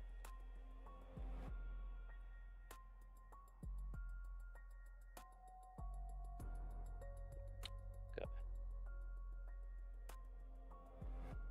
Nice. Your melee weapons is looking pretty good now, Dave. Yeah, number 60. Oh, that is a good point. Wolfman, are you retiring Jeb? It depends on how long the downtime is to the next mission. Not that long. Then no, he's and I kind of would ask if you could that you do keep Jeb around for a little bit. We're only heading to June. I think it's of this year. He's probably going to be here for the remainder. I think maybe like 10 years time he may retire, but I don't think that's going to come up.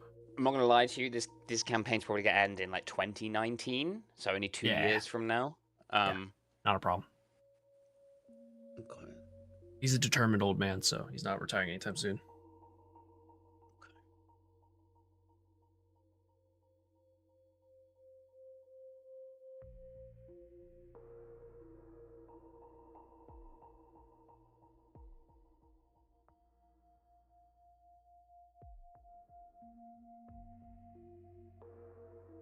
Oh, no, yeah, we're not going in the past. Yes, that's different. I'm going to use the restroom real quick while you get set up. Yes, sir. Be right back, guys.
Right back.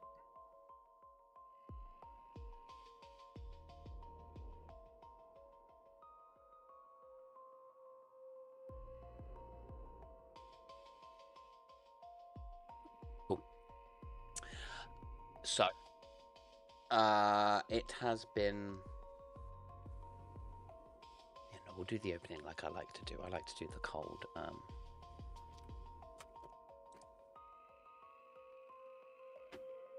This one.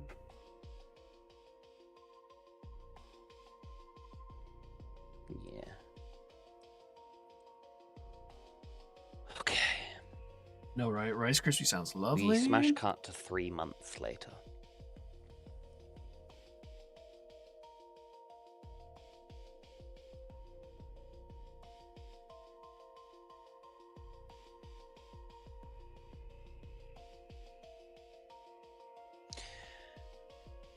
We follow a young man, the camera following behind him. He has a buzz cut, almost military nature from what you can gather.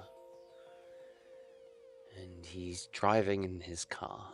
He has Chinese takeout in some paper, some plastic bags kind of in the footwell of the seat next to him. And the camera follows as he's driving down an open road. Desert either side.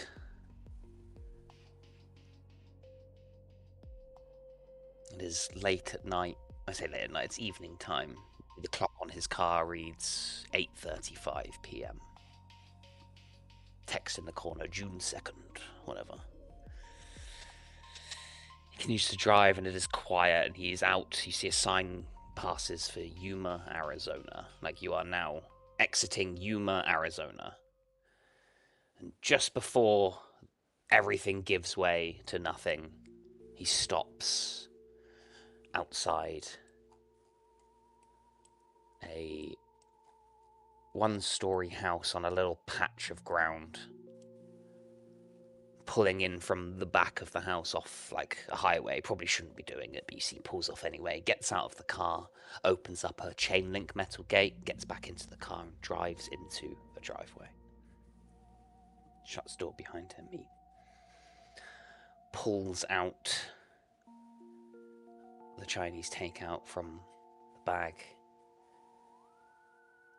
and begins to head in towards the house. As he approaches, he sees the door is ajar and the light is off on the ground floor of the building. He stops, the camera focusing in on his eyes as they tighten up in focus. You see an air of readiness wash over him. He slowly puts the takeout down, looks around in the garden for a second and runs over and picks up a baseball bat. Heading towards the door, he pushes it open slowly with the bat extending his arm out in front of him, looking into the house.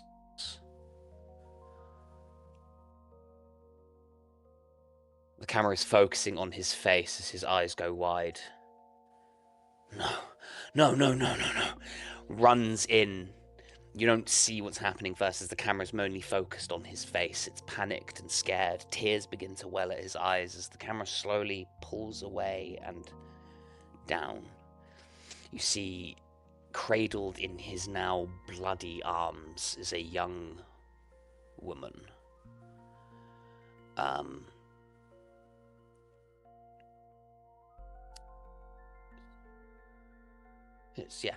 She has a engagement ring on her finger.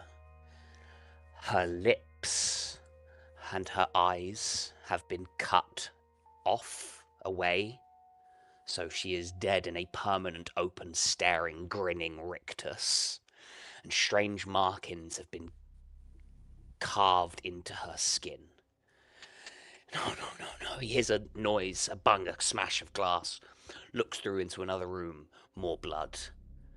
More bodies laid out in kind of equidistant circles. Candles lit, blood washed up the walls, more symbols carved into these bodies. He fucking throws up on the floor with bile and fucking vomit and bile on the floor. He wipes his mouth and picks up the shaking of the baseball bat as we follow him. And like in a horror movie, there's like a shape that moves behind him quickly. And he turns around. Who's there? Who's there? As you see rising up from behind him a knife that straight into his shoulder between the collarbones. He swings the bat around, smashing a lamp as it falls to the floor as another knife is raised. Another knife, wet squelching thud after wet squelching thud. As he is pulled to the ground by unseen hands and stabbed repeatedly. The camera smash cuts to black. Text. Delta Green. Ex Oblivion.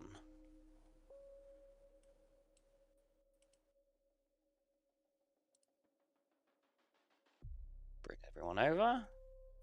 It's the same picture, unfortunately, but it is what it is. Welcome to the new evidence board, people. Yay! So, we are first of all going to pick up with Jeb. Jeb, it's been 3 months since the Devil's Tower incident with the Amigo.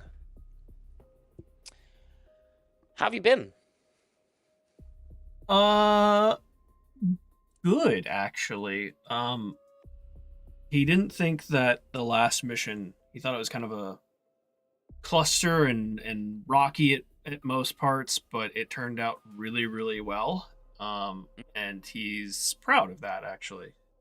That him and the team did so well. So he is focusing on his own failures, though, and mostly just being driving, and trying to get a little bit better at that if we do actually have downtime events.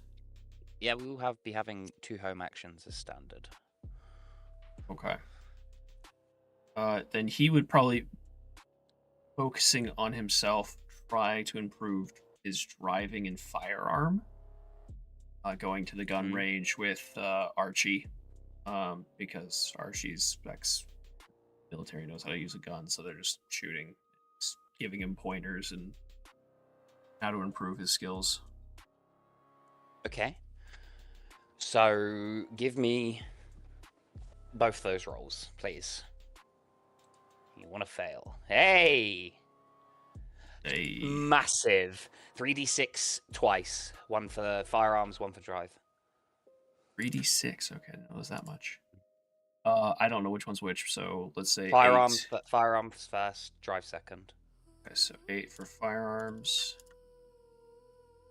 and 9 for drive. There you go. So your firearms is now 72, your drive is now 63. Nice. Huge. So yeah, you work on driving. That does reduce a non-Delta Green bond by 1, doing the skills, but I assume you're going to maybe sort that. I don't know. What is your second home action? Oh, that's right. You can do 2 of... Okay. Yes. I'll say it reduces his ex-wife's bond, because she lost 1 in the previous.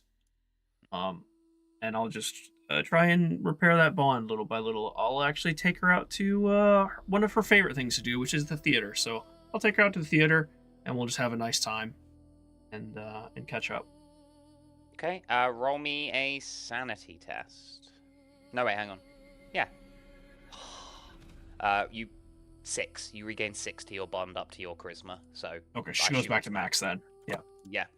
Huge. You and Jeb and Parker are on such opposite ends of the spectrum with their Delta Green bonds. Okay. So you're out and about doing some shit. Yeah, we do need to learn some ecology or history. You're out down the gun range one day, just honing your skills, Jeb. And your phone buzzes. I'll unload the gun rifle. Or what did I name her? Barbara. I'll unload Barbara, put her on the table, and answer the phone. Jeb here. Jeb, it's Billy Myers. You would know Billy as an old kind of journalist friend who gives like sources of information for your private eye stuff. Oh, all right. Oh, hi there, Billy. How you doing? Yeah, not so bad, Jeb. Look, got a little bit of a thing down here. His voice goes low. Oh? Some fucking sick shit.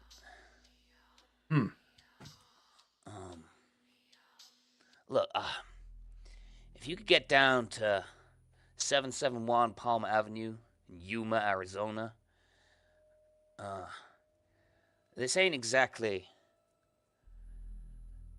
Look, I got a friend asking me for some help, and I'm calling in that favor I owe you. You owe me. You know I do, Billy. If you need help, I'll be there. Good. You got any friends? Bring them. Oh, all right. I'll give him a ring and we'll head that way. Phone clicks off and we cut away from Jeb to Clive. We'll do Clive. Clive, it's been 3 months since you blew up 3 Migo. Clive's walking on fucking sunshine. You feeling good? He's feeling good. He fired an RPG and killed 3 Migo. Okay. He's feeling fan-fucking-dabby-dozy. Okay. Totemic obsession. What have you been doing? Home actions. Ugh. I really nerfed myself by not taking 3 bonds when I started Clive as a character.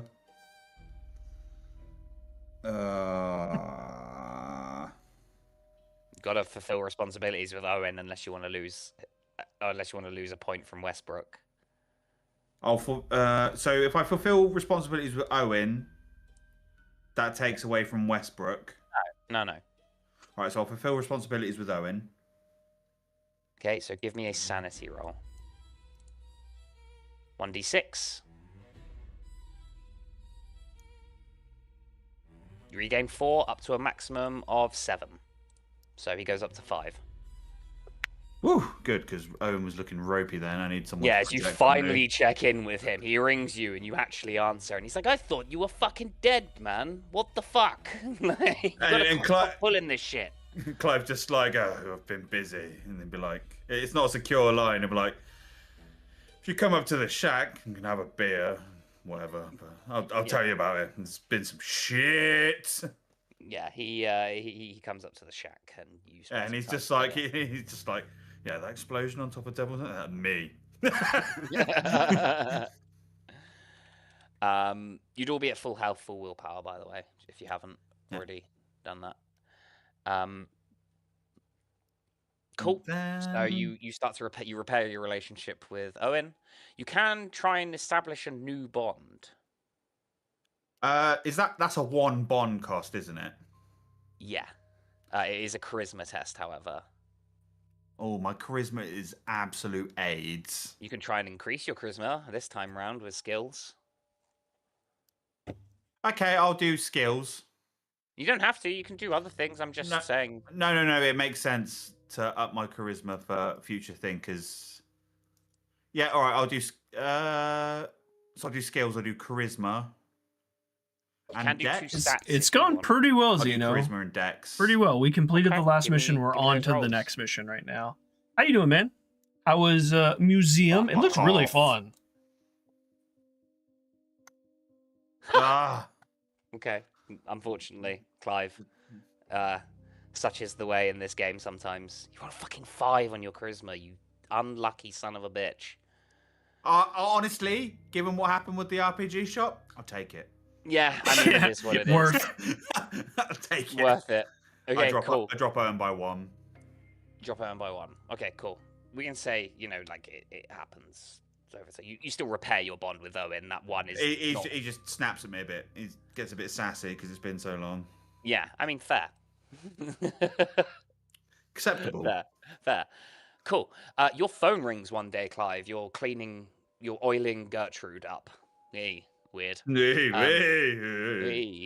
But you get a phone call, and you can see it is Jeb calling you. She says, Jeb, what's up? Oh, hey there, Clive. I know it hasn't been too long, and I'm sure you're riding that high from our last mission, but I have potentially more work to be done. Go on. You interested? Am I ever not? I know it. That's why I love you so much. All right. Here's the details, and I'll give him the address, and that it's going to be weird. When do we deal with normal? So very true. So very true. I'll be there tomorrow. All right, see you soon. Yeah, you click. I would say you would give him like a different address than the one. I probably like meet up ahead of time and then like go together or something. Yeah, okay, I'll do that. Yeah. I don't know if go, it's I think yeah. I should have given you a different address. He said there's some weird shit happening at the address that he told you about, but to meet him somewhere in Yuma, basically, Billy did. Like meet him at a cafe in a couple of days or whatever. So yeah, like that's my bad. Sorry. Okay. We cut away as the phone call ends, and we bring up on Mr. Voorhees, Parker.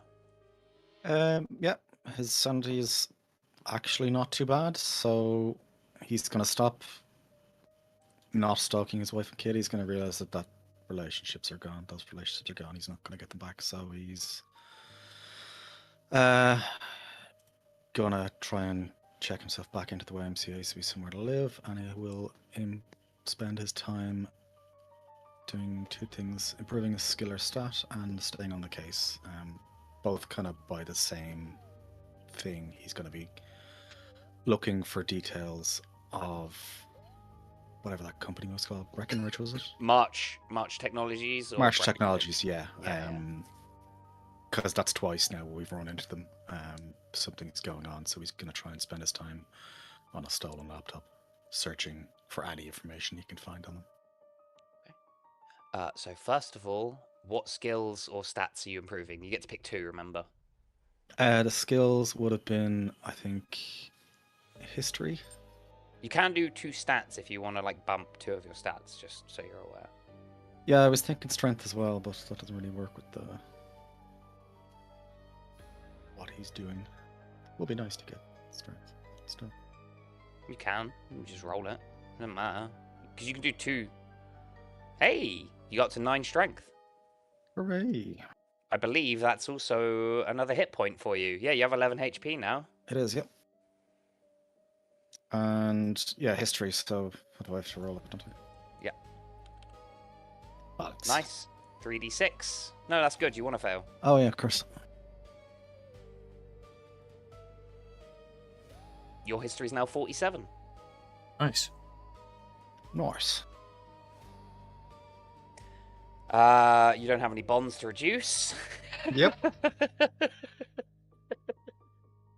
The glory of not having bonds. It does give you a certain amount of freedom. It really does. Stay on the case. Cool. So I roll for you. So you don't know.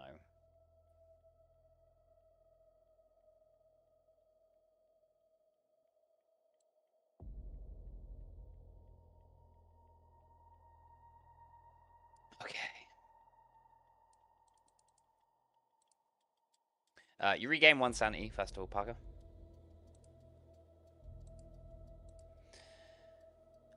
And you're looking into March Technologies, yeah? Yeah. Cool. So as you're kind of clicking through, your laptop suddenly freezes. Your phone rings. Unknown number.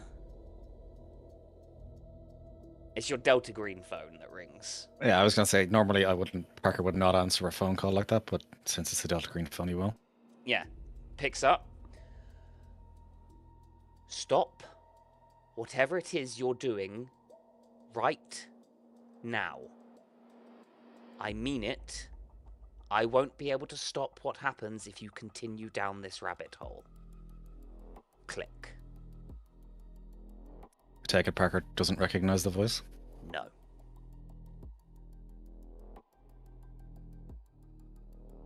How does he react to getting this phone call? Just kind of stares at the phone for a little while, found his laptop, and kind of pushes the laptop lid down, and just he's gonna have to think about this for a while, decide what he's gonna do.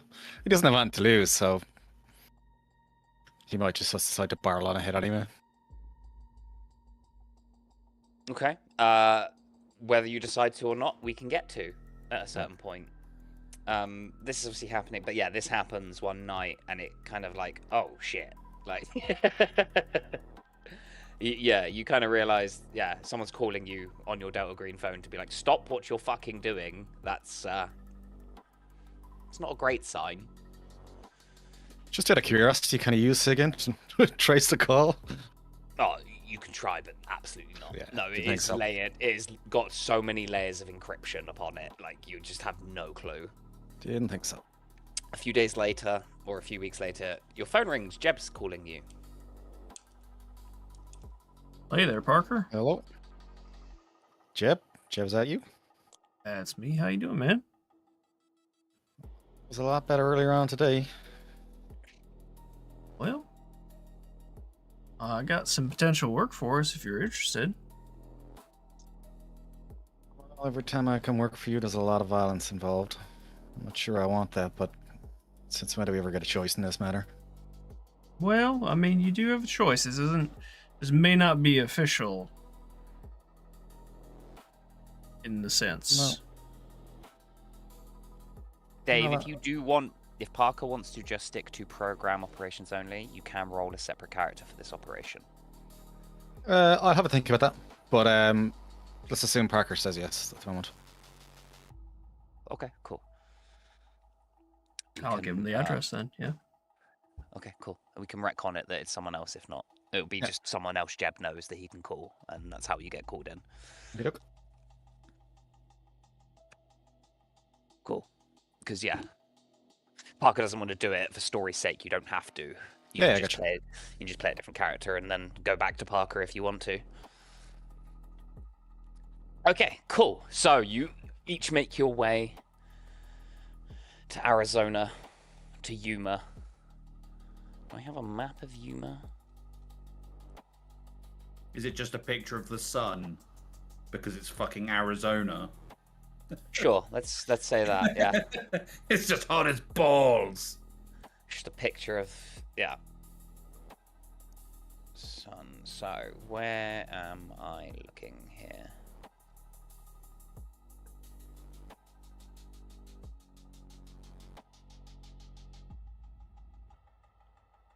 Okay, cool.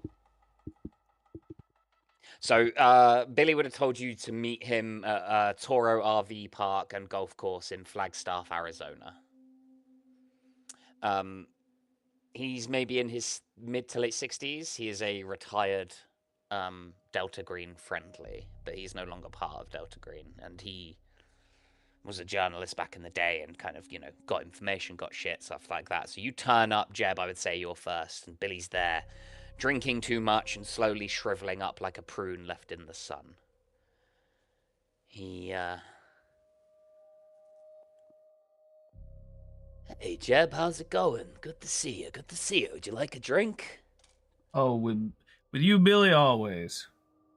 He pours out whiskey on the rocks and hands it across to you. It is a scorching hot day in June. It is the 11th of June, just so you're aware. You get your friends coming? I have two friends going to be joining us. It should be not too long. Okay, well, take a seat, enjoy the weather. You do, and you sit down and catch up a little bit. Yeah. And so, after a time, Clive and Jeb turn up. Separately, obviously. Gets out of an Uber with his famous duffel bag and flight case. Yeah. Evening, gents. Or morning, afternoon. Whatever time of day it is. It's like late morning. Morning. Morning, and I'll hand him some whiskey as well. Yeah. Inexplicably, in this jump cut from back to Jeb as he's handing her it, camera cuts back to Clive and he's already smoking. There's no motion. The camera just pops back and it's in his mouth in a light. Nice. And then Schrodinger's Dave turns up with his undetermined character at the time and says in a very nondescript Sims voice, "Shamalama-lama-lam." And you will go, what's going on? What's going on, X? He has a throat infection, so he writes it on a piece of paper. Yeah. Sounds like a thwomp from Super Mario 64. Yeah, a very nondescript person that you will forget every time you turn away from them until next session arrives. You all catch up or introduce each other depending on what's going on. Hey, how are you? How's the wife and kids? Yeah. So anyway, I'm actually going to play as Parker's wife next session. Yeah, great.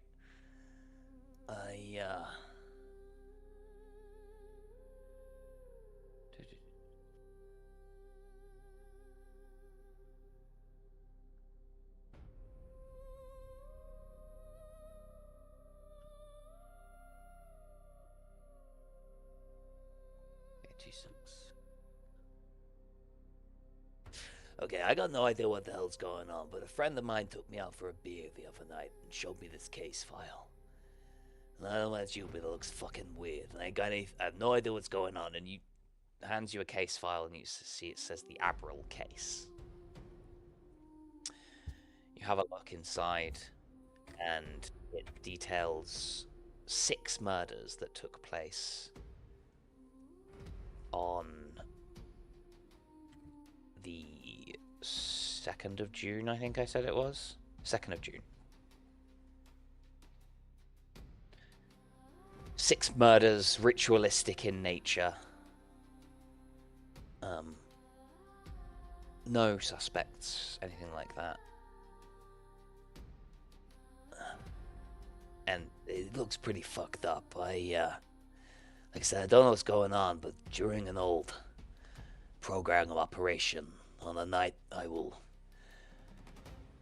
never forget, I heard the name Dagon being read from a 550-year-old book. And he points, and you see in one of the pictures carved into the drywall of the living room, it says, "Home Dagon, home Elanthi, sea to the sea." I will post that in the chat. Okay. Can I history roll Dagon through my time reading case files? It'd be a cult. I do have a cult.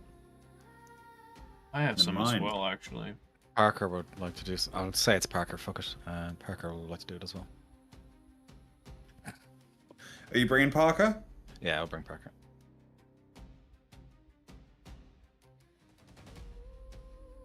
Don't forget to tick your box. Dagon is a fish-tailed god of fertility or agriculture, noted in the Bible as worshipped by Philistines.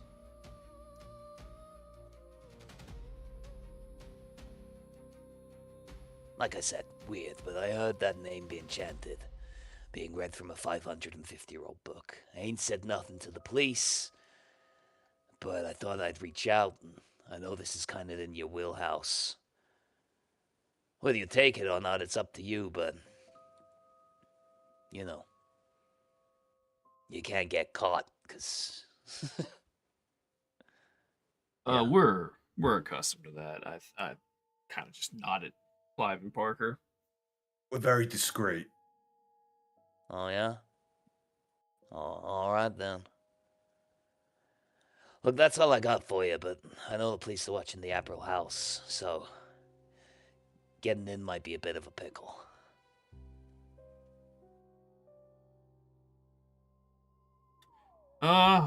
Maybe we can figure it out.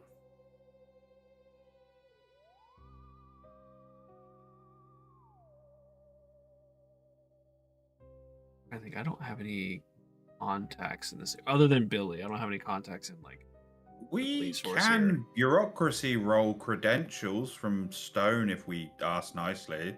Stone doesn't know you're here. No, he doesn't, but we could still talk to him and be like, hey, we're doing a thing, we've been asked, this is what's going on, this is why we're doing it. You would know that's probably not a good idea. Okay, that's not a good idea. Never mind. I'll put the RPG back in the car. You don't have any more ammo. I like to carry it as a good luck charm around my neck on a necklace. Chris. If so, like previously, like I found an opera-worthy case. If this is an opera-worthy case, can I?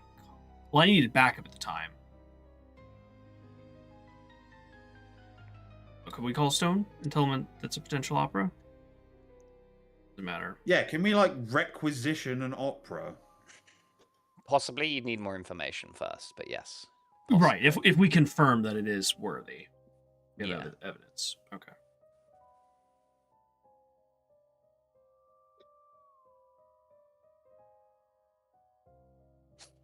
Alright, well. Okay. I'll probably spend a little time with Billy just to kind of chat and chill, and then we'll get down to business. Okay. So sorry. Okay. Was it 6 murders all in one house? That's why it's the... Yes.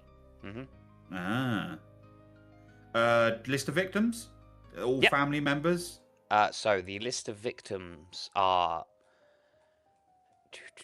Daniel W. Abril, father, owner of the home, age 45. Sandra S. Abril, mother, married to Daniel Abril, age 46. Grace W. Wright, mother of Sandra Abril, age 66. Sierra Abril, daughter of Daniel and Sandra, age 17. Private Homer L. Ryan, fiancé of Sierra Abril, age 21. And Beth Ryan, daughter of Homer Ryan and Sierra Abril, aged 5 months.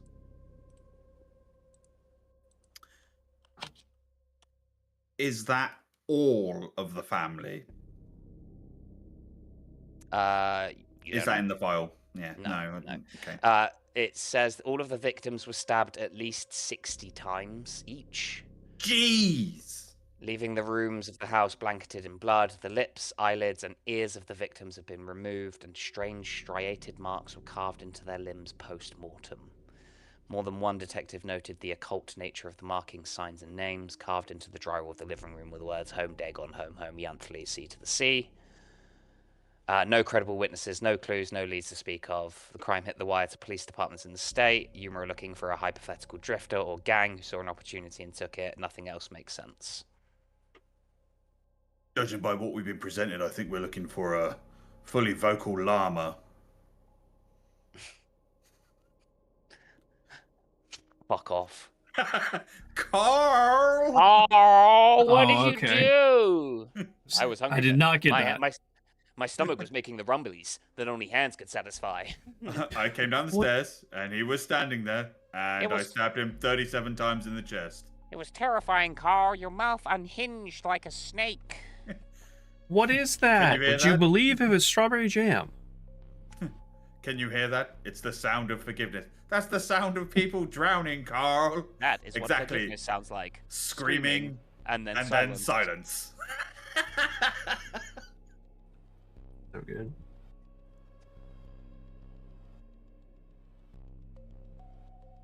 You led a revolution, Carl. Viva la revolution. He was trying to stop me from pushing people into a giant fan.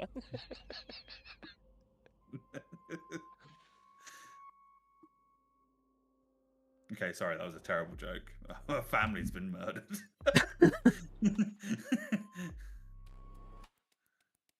Sick son of a bitch. Wants to break into a house. Do I? Or a crime scene, I guess. Can we rent a car and get some rooms? Just kind of get set up? Yeah, absolutely. Yuma? Are you fake identitying the cars? Yeah, it's knowing our track record, hell yeah. Oh yeah, we've got no credentials, no nothing. We are fake everything. Okay. It's gonna be some kind of roll from one of you, probably int ×5 or accounting. Do int ×5. Mine's 55. 80% for me. Oh yeah. Okay, cool. Yeah, easy. You hire a... What kind of car do you hire, actually? You tell me. I'm sick of thinking of cars.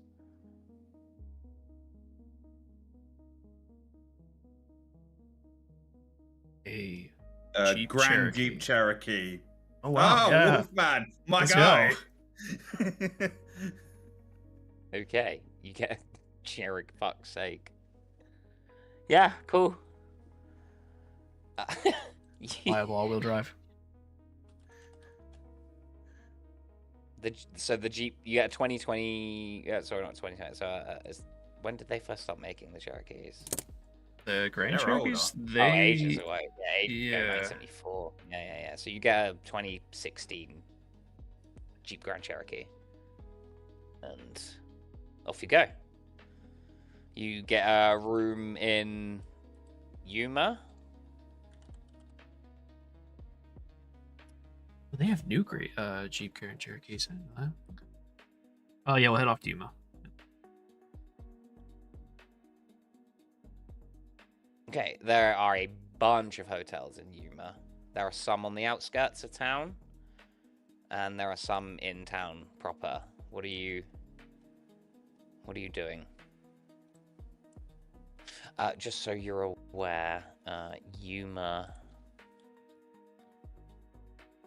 Arizona, has a population of 95,000 people. Hey, what's up, Ashes?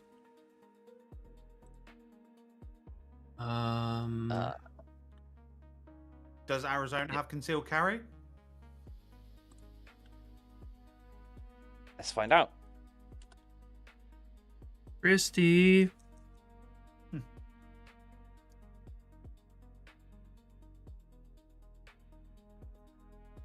It's a permitless carry state with concealed weapon permits issued at the state level by the Department of Public Safety. Oh, so we can just carry, but if it's concealed, we need a permit. Yeah. Okay. Adults can generally carry weapons in their car. So as long as you can have it in your car.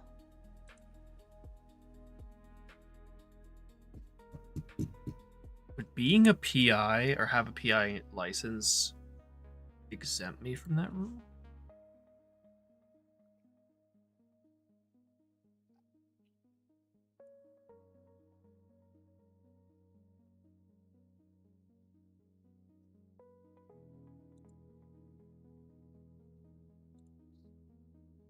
Okay, no, so where does Jeb live? I said somewhere in Texas. Does he have a concealed carry for Texas? It's not required in Texas. Is it not? No, they changed it a couple years ago.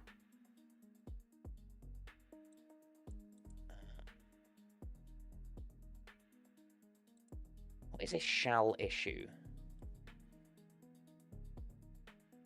What issue?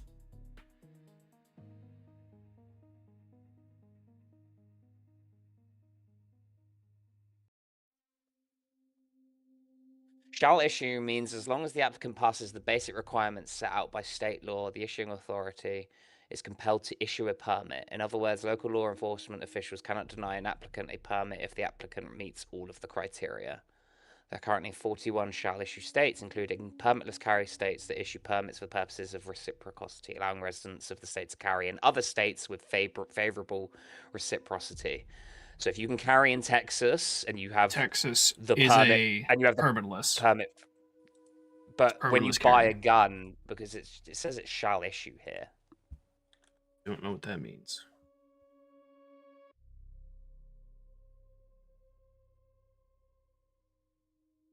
Texas no longer requires people to license to carry LTC in order to carry a handgun, so it's no longer required as of 2021.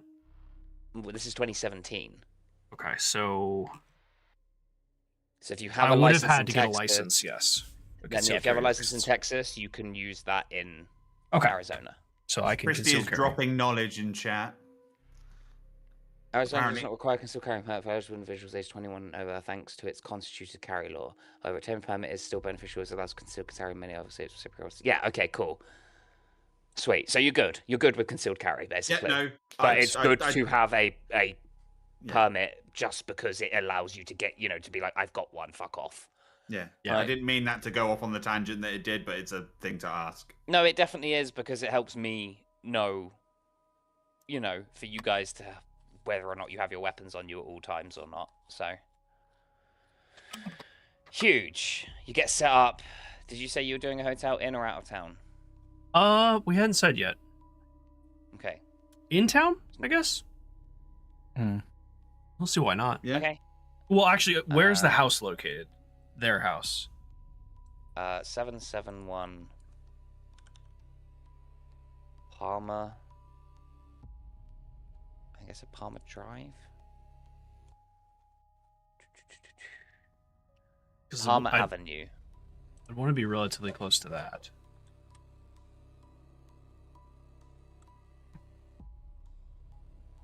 There is no Palmer Avenue in actual. So we'll say. Let's just say inside the city. Yeah, we'll say it's inside the city. There's plenty of hotels fairly nearby where you need to be. There's one like 5-minute drive away, the Hacienda. Ah, Hacienda. Yes, I'll take that one then. All right, cool. Nice and cheap, incidental cost. You book in there for a couple of nights.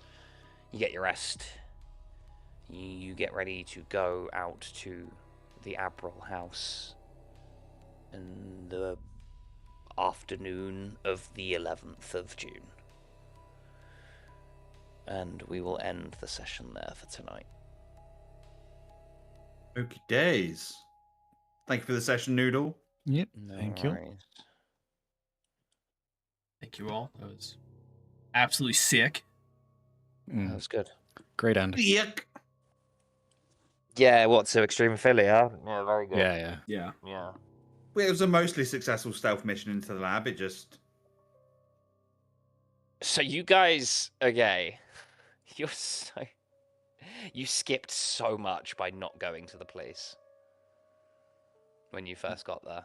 Do so tell. much. Okay, so basically, the Breckenridge connection, the authorities are in Benthic's pocket in Helena. So if you would have gone to them and mentioned Benthic, they would have called the lab immediately and they would have evacuated the lab. Good thing we did not try to get a warrant. So we stumbled into the better outcome. Basically, yeah. I fucking love this game. You completely... So to the point where the sheriff of the town, a Mr. Leo Potter, assigns a sergeant to follow you always and report back to him what you're doing. Oh, shit. Yeah.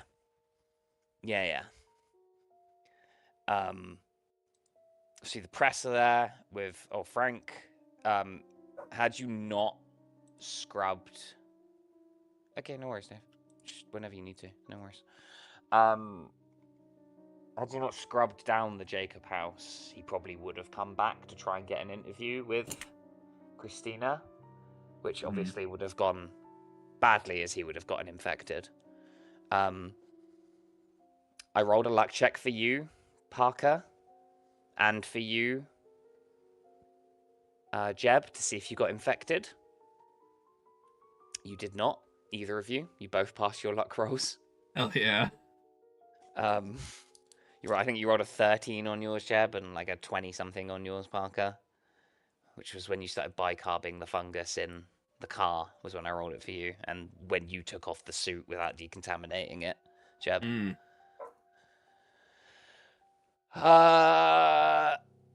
kind of ruined...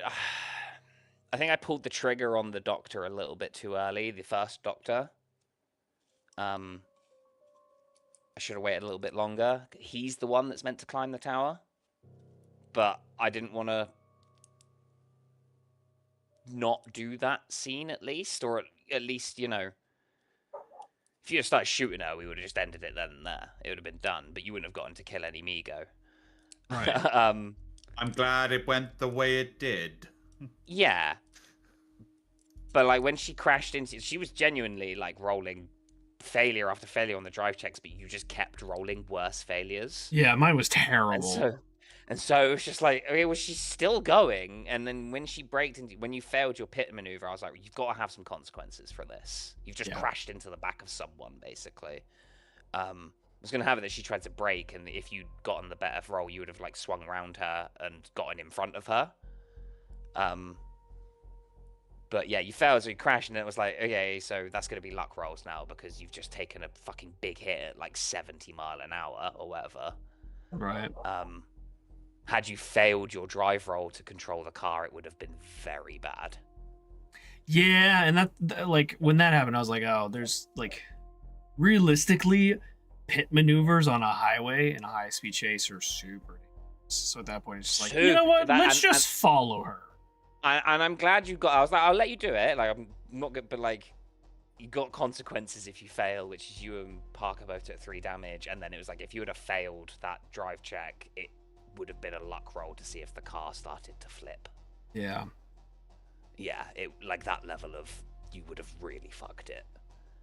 There's no room for error in those kind of speeds. I know I drive. You know what I mean? No. Like, when you swing the wheel hard when you're driving 70, 80 mile an hour, the car just goes. It turns. You can't fight so physics. much. No, exactly. You're going... Your velocity is taking you one direction, and you've just decided to turn off that direction with no warning. Physics is going to be like, absolutely not my guy. You're still going this way. Like... I'm sorry, I didn't ask if you would. You're going 70 miles an hour this direction, my dude. So, yeah, and then I was rolling luck checks and failed one, and it was like, okay, is it failed the first one? And I was like, no punishment. Second one is like, car starts to slow down. Third one, it breaks. And if we didn't go to the coroner and save him, what would have happened to him? He just died? He would have checked himself into a hospital and exposed himself. When he died, he would have thrown up on 2 nurses and a doctor. Yep. So we, just being thorough in those opening stages, we really, like, narrowed down the infection. Oh, hugely. Yeah. If you hadn't have gotten the coroner, it would have been very bad. Sorry. He's the biggest source of infection out of everyone in the module.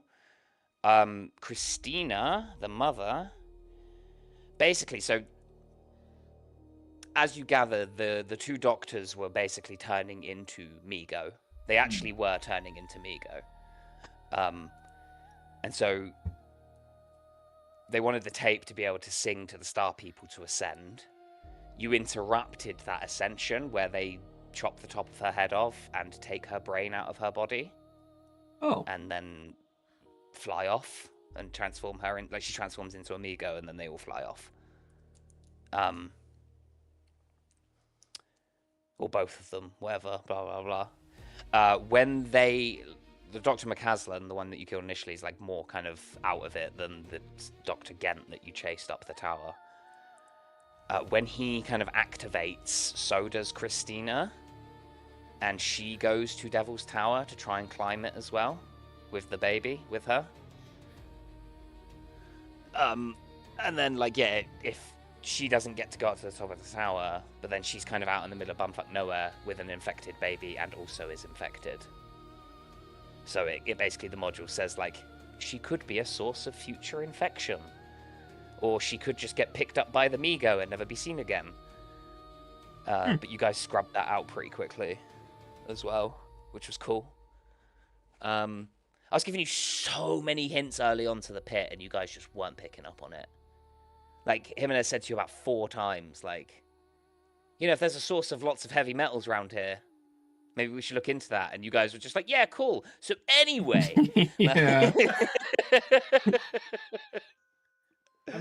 That's just how we conduct business. Yeah, and then eventually I was just like, "There's the pit. Go to it." Yeah, we got out of the doctor from interrogating him. Well, and even then, we spent 20 minutes like, "We're going to the pit. We're going to the lab. We're going to the pit. We're going to the lab." Yeah. As a DM, I've not had an easier half an hour in my 3 years of experience. Just being able to sit there smirking at you all as you agonize over which one to go to first, when in reality it didn't really matter. Didn't matter. Like, yeah, no.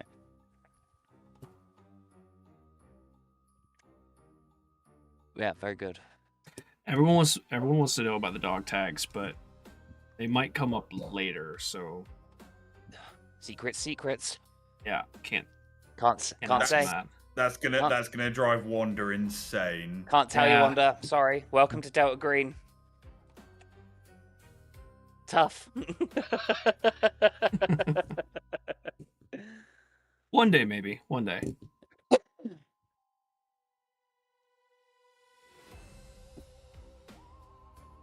right. Well, I'm gonna go grab some dinner. Thank you guys for an awesome session. Yeah. Thank you all. It might not come up later. That's the thing. Delta Green's good like that. Give it 3 years, Wanda, and if we haven't visited it, Noodle will tell you about it. Name drop. Who cares? I just fully legaled my DM. Shit. Yeah, you absolutely. Just fucking dox me, why don't you? I hate you. I love you, Everyone, too, Wanda. We have real names. What? I know, right? No, I'm Noodle and nothing else. I am a floating, incorporeal personality. I am Clive Volk D. Listening anger is. You're gonna riot, and Nico's annoyed as well. Oh, what a wonderful web I weave, guys. I don't think you understand. I've been running a 2.5 year D&D campaign now. There's so many unanswered questions that I'm just like, you may never know.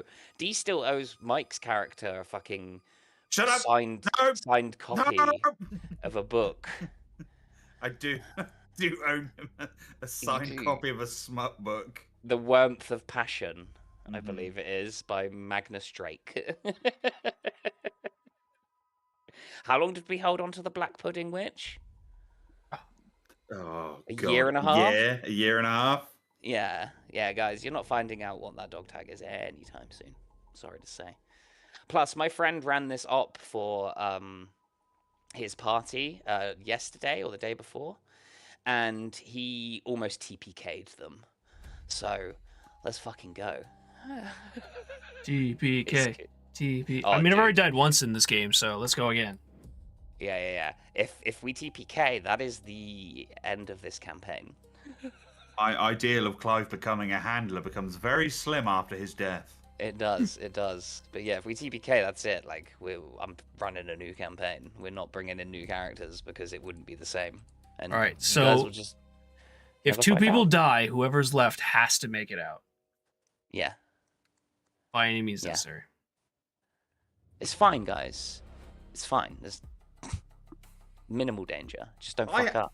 Clive has to live so he can kill Parker later down the line. Parker's fucking... Parker's on the way back, yeah. Yeah, Parker's on his comeback.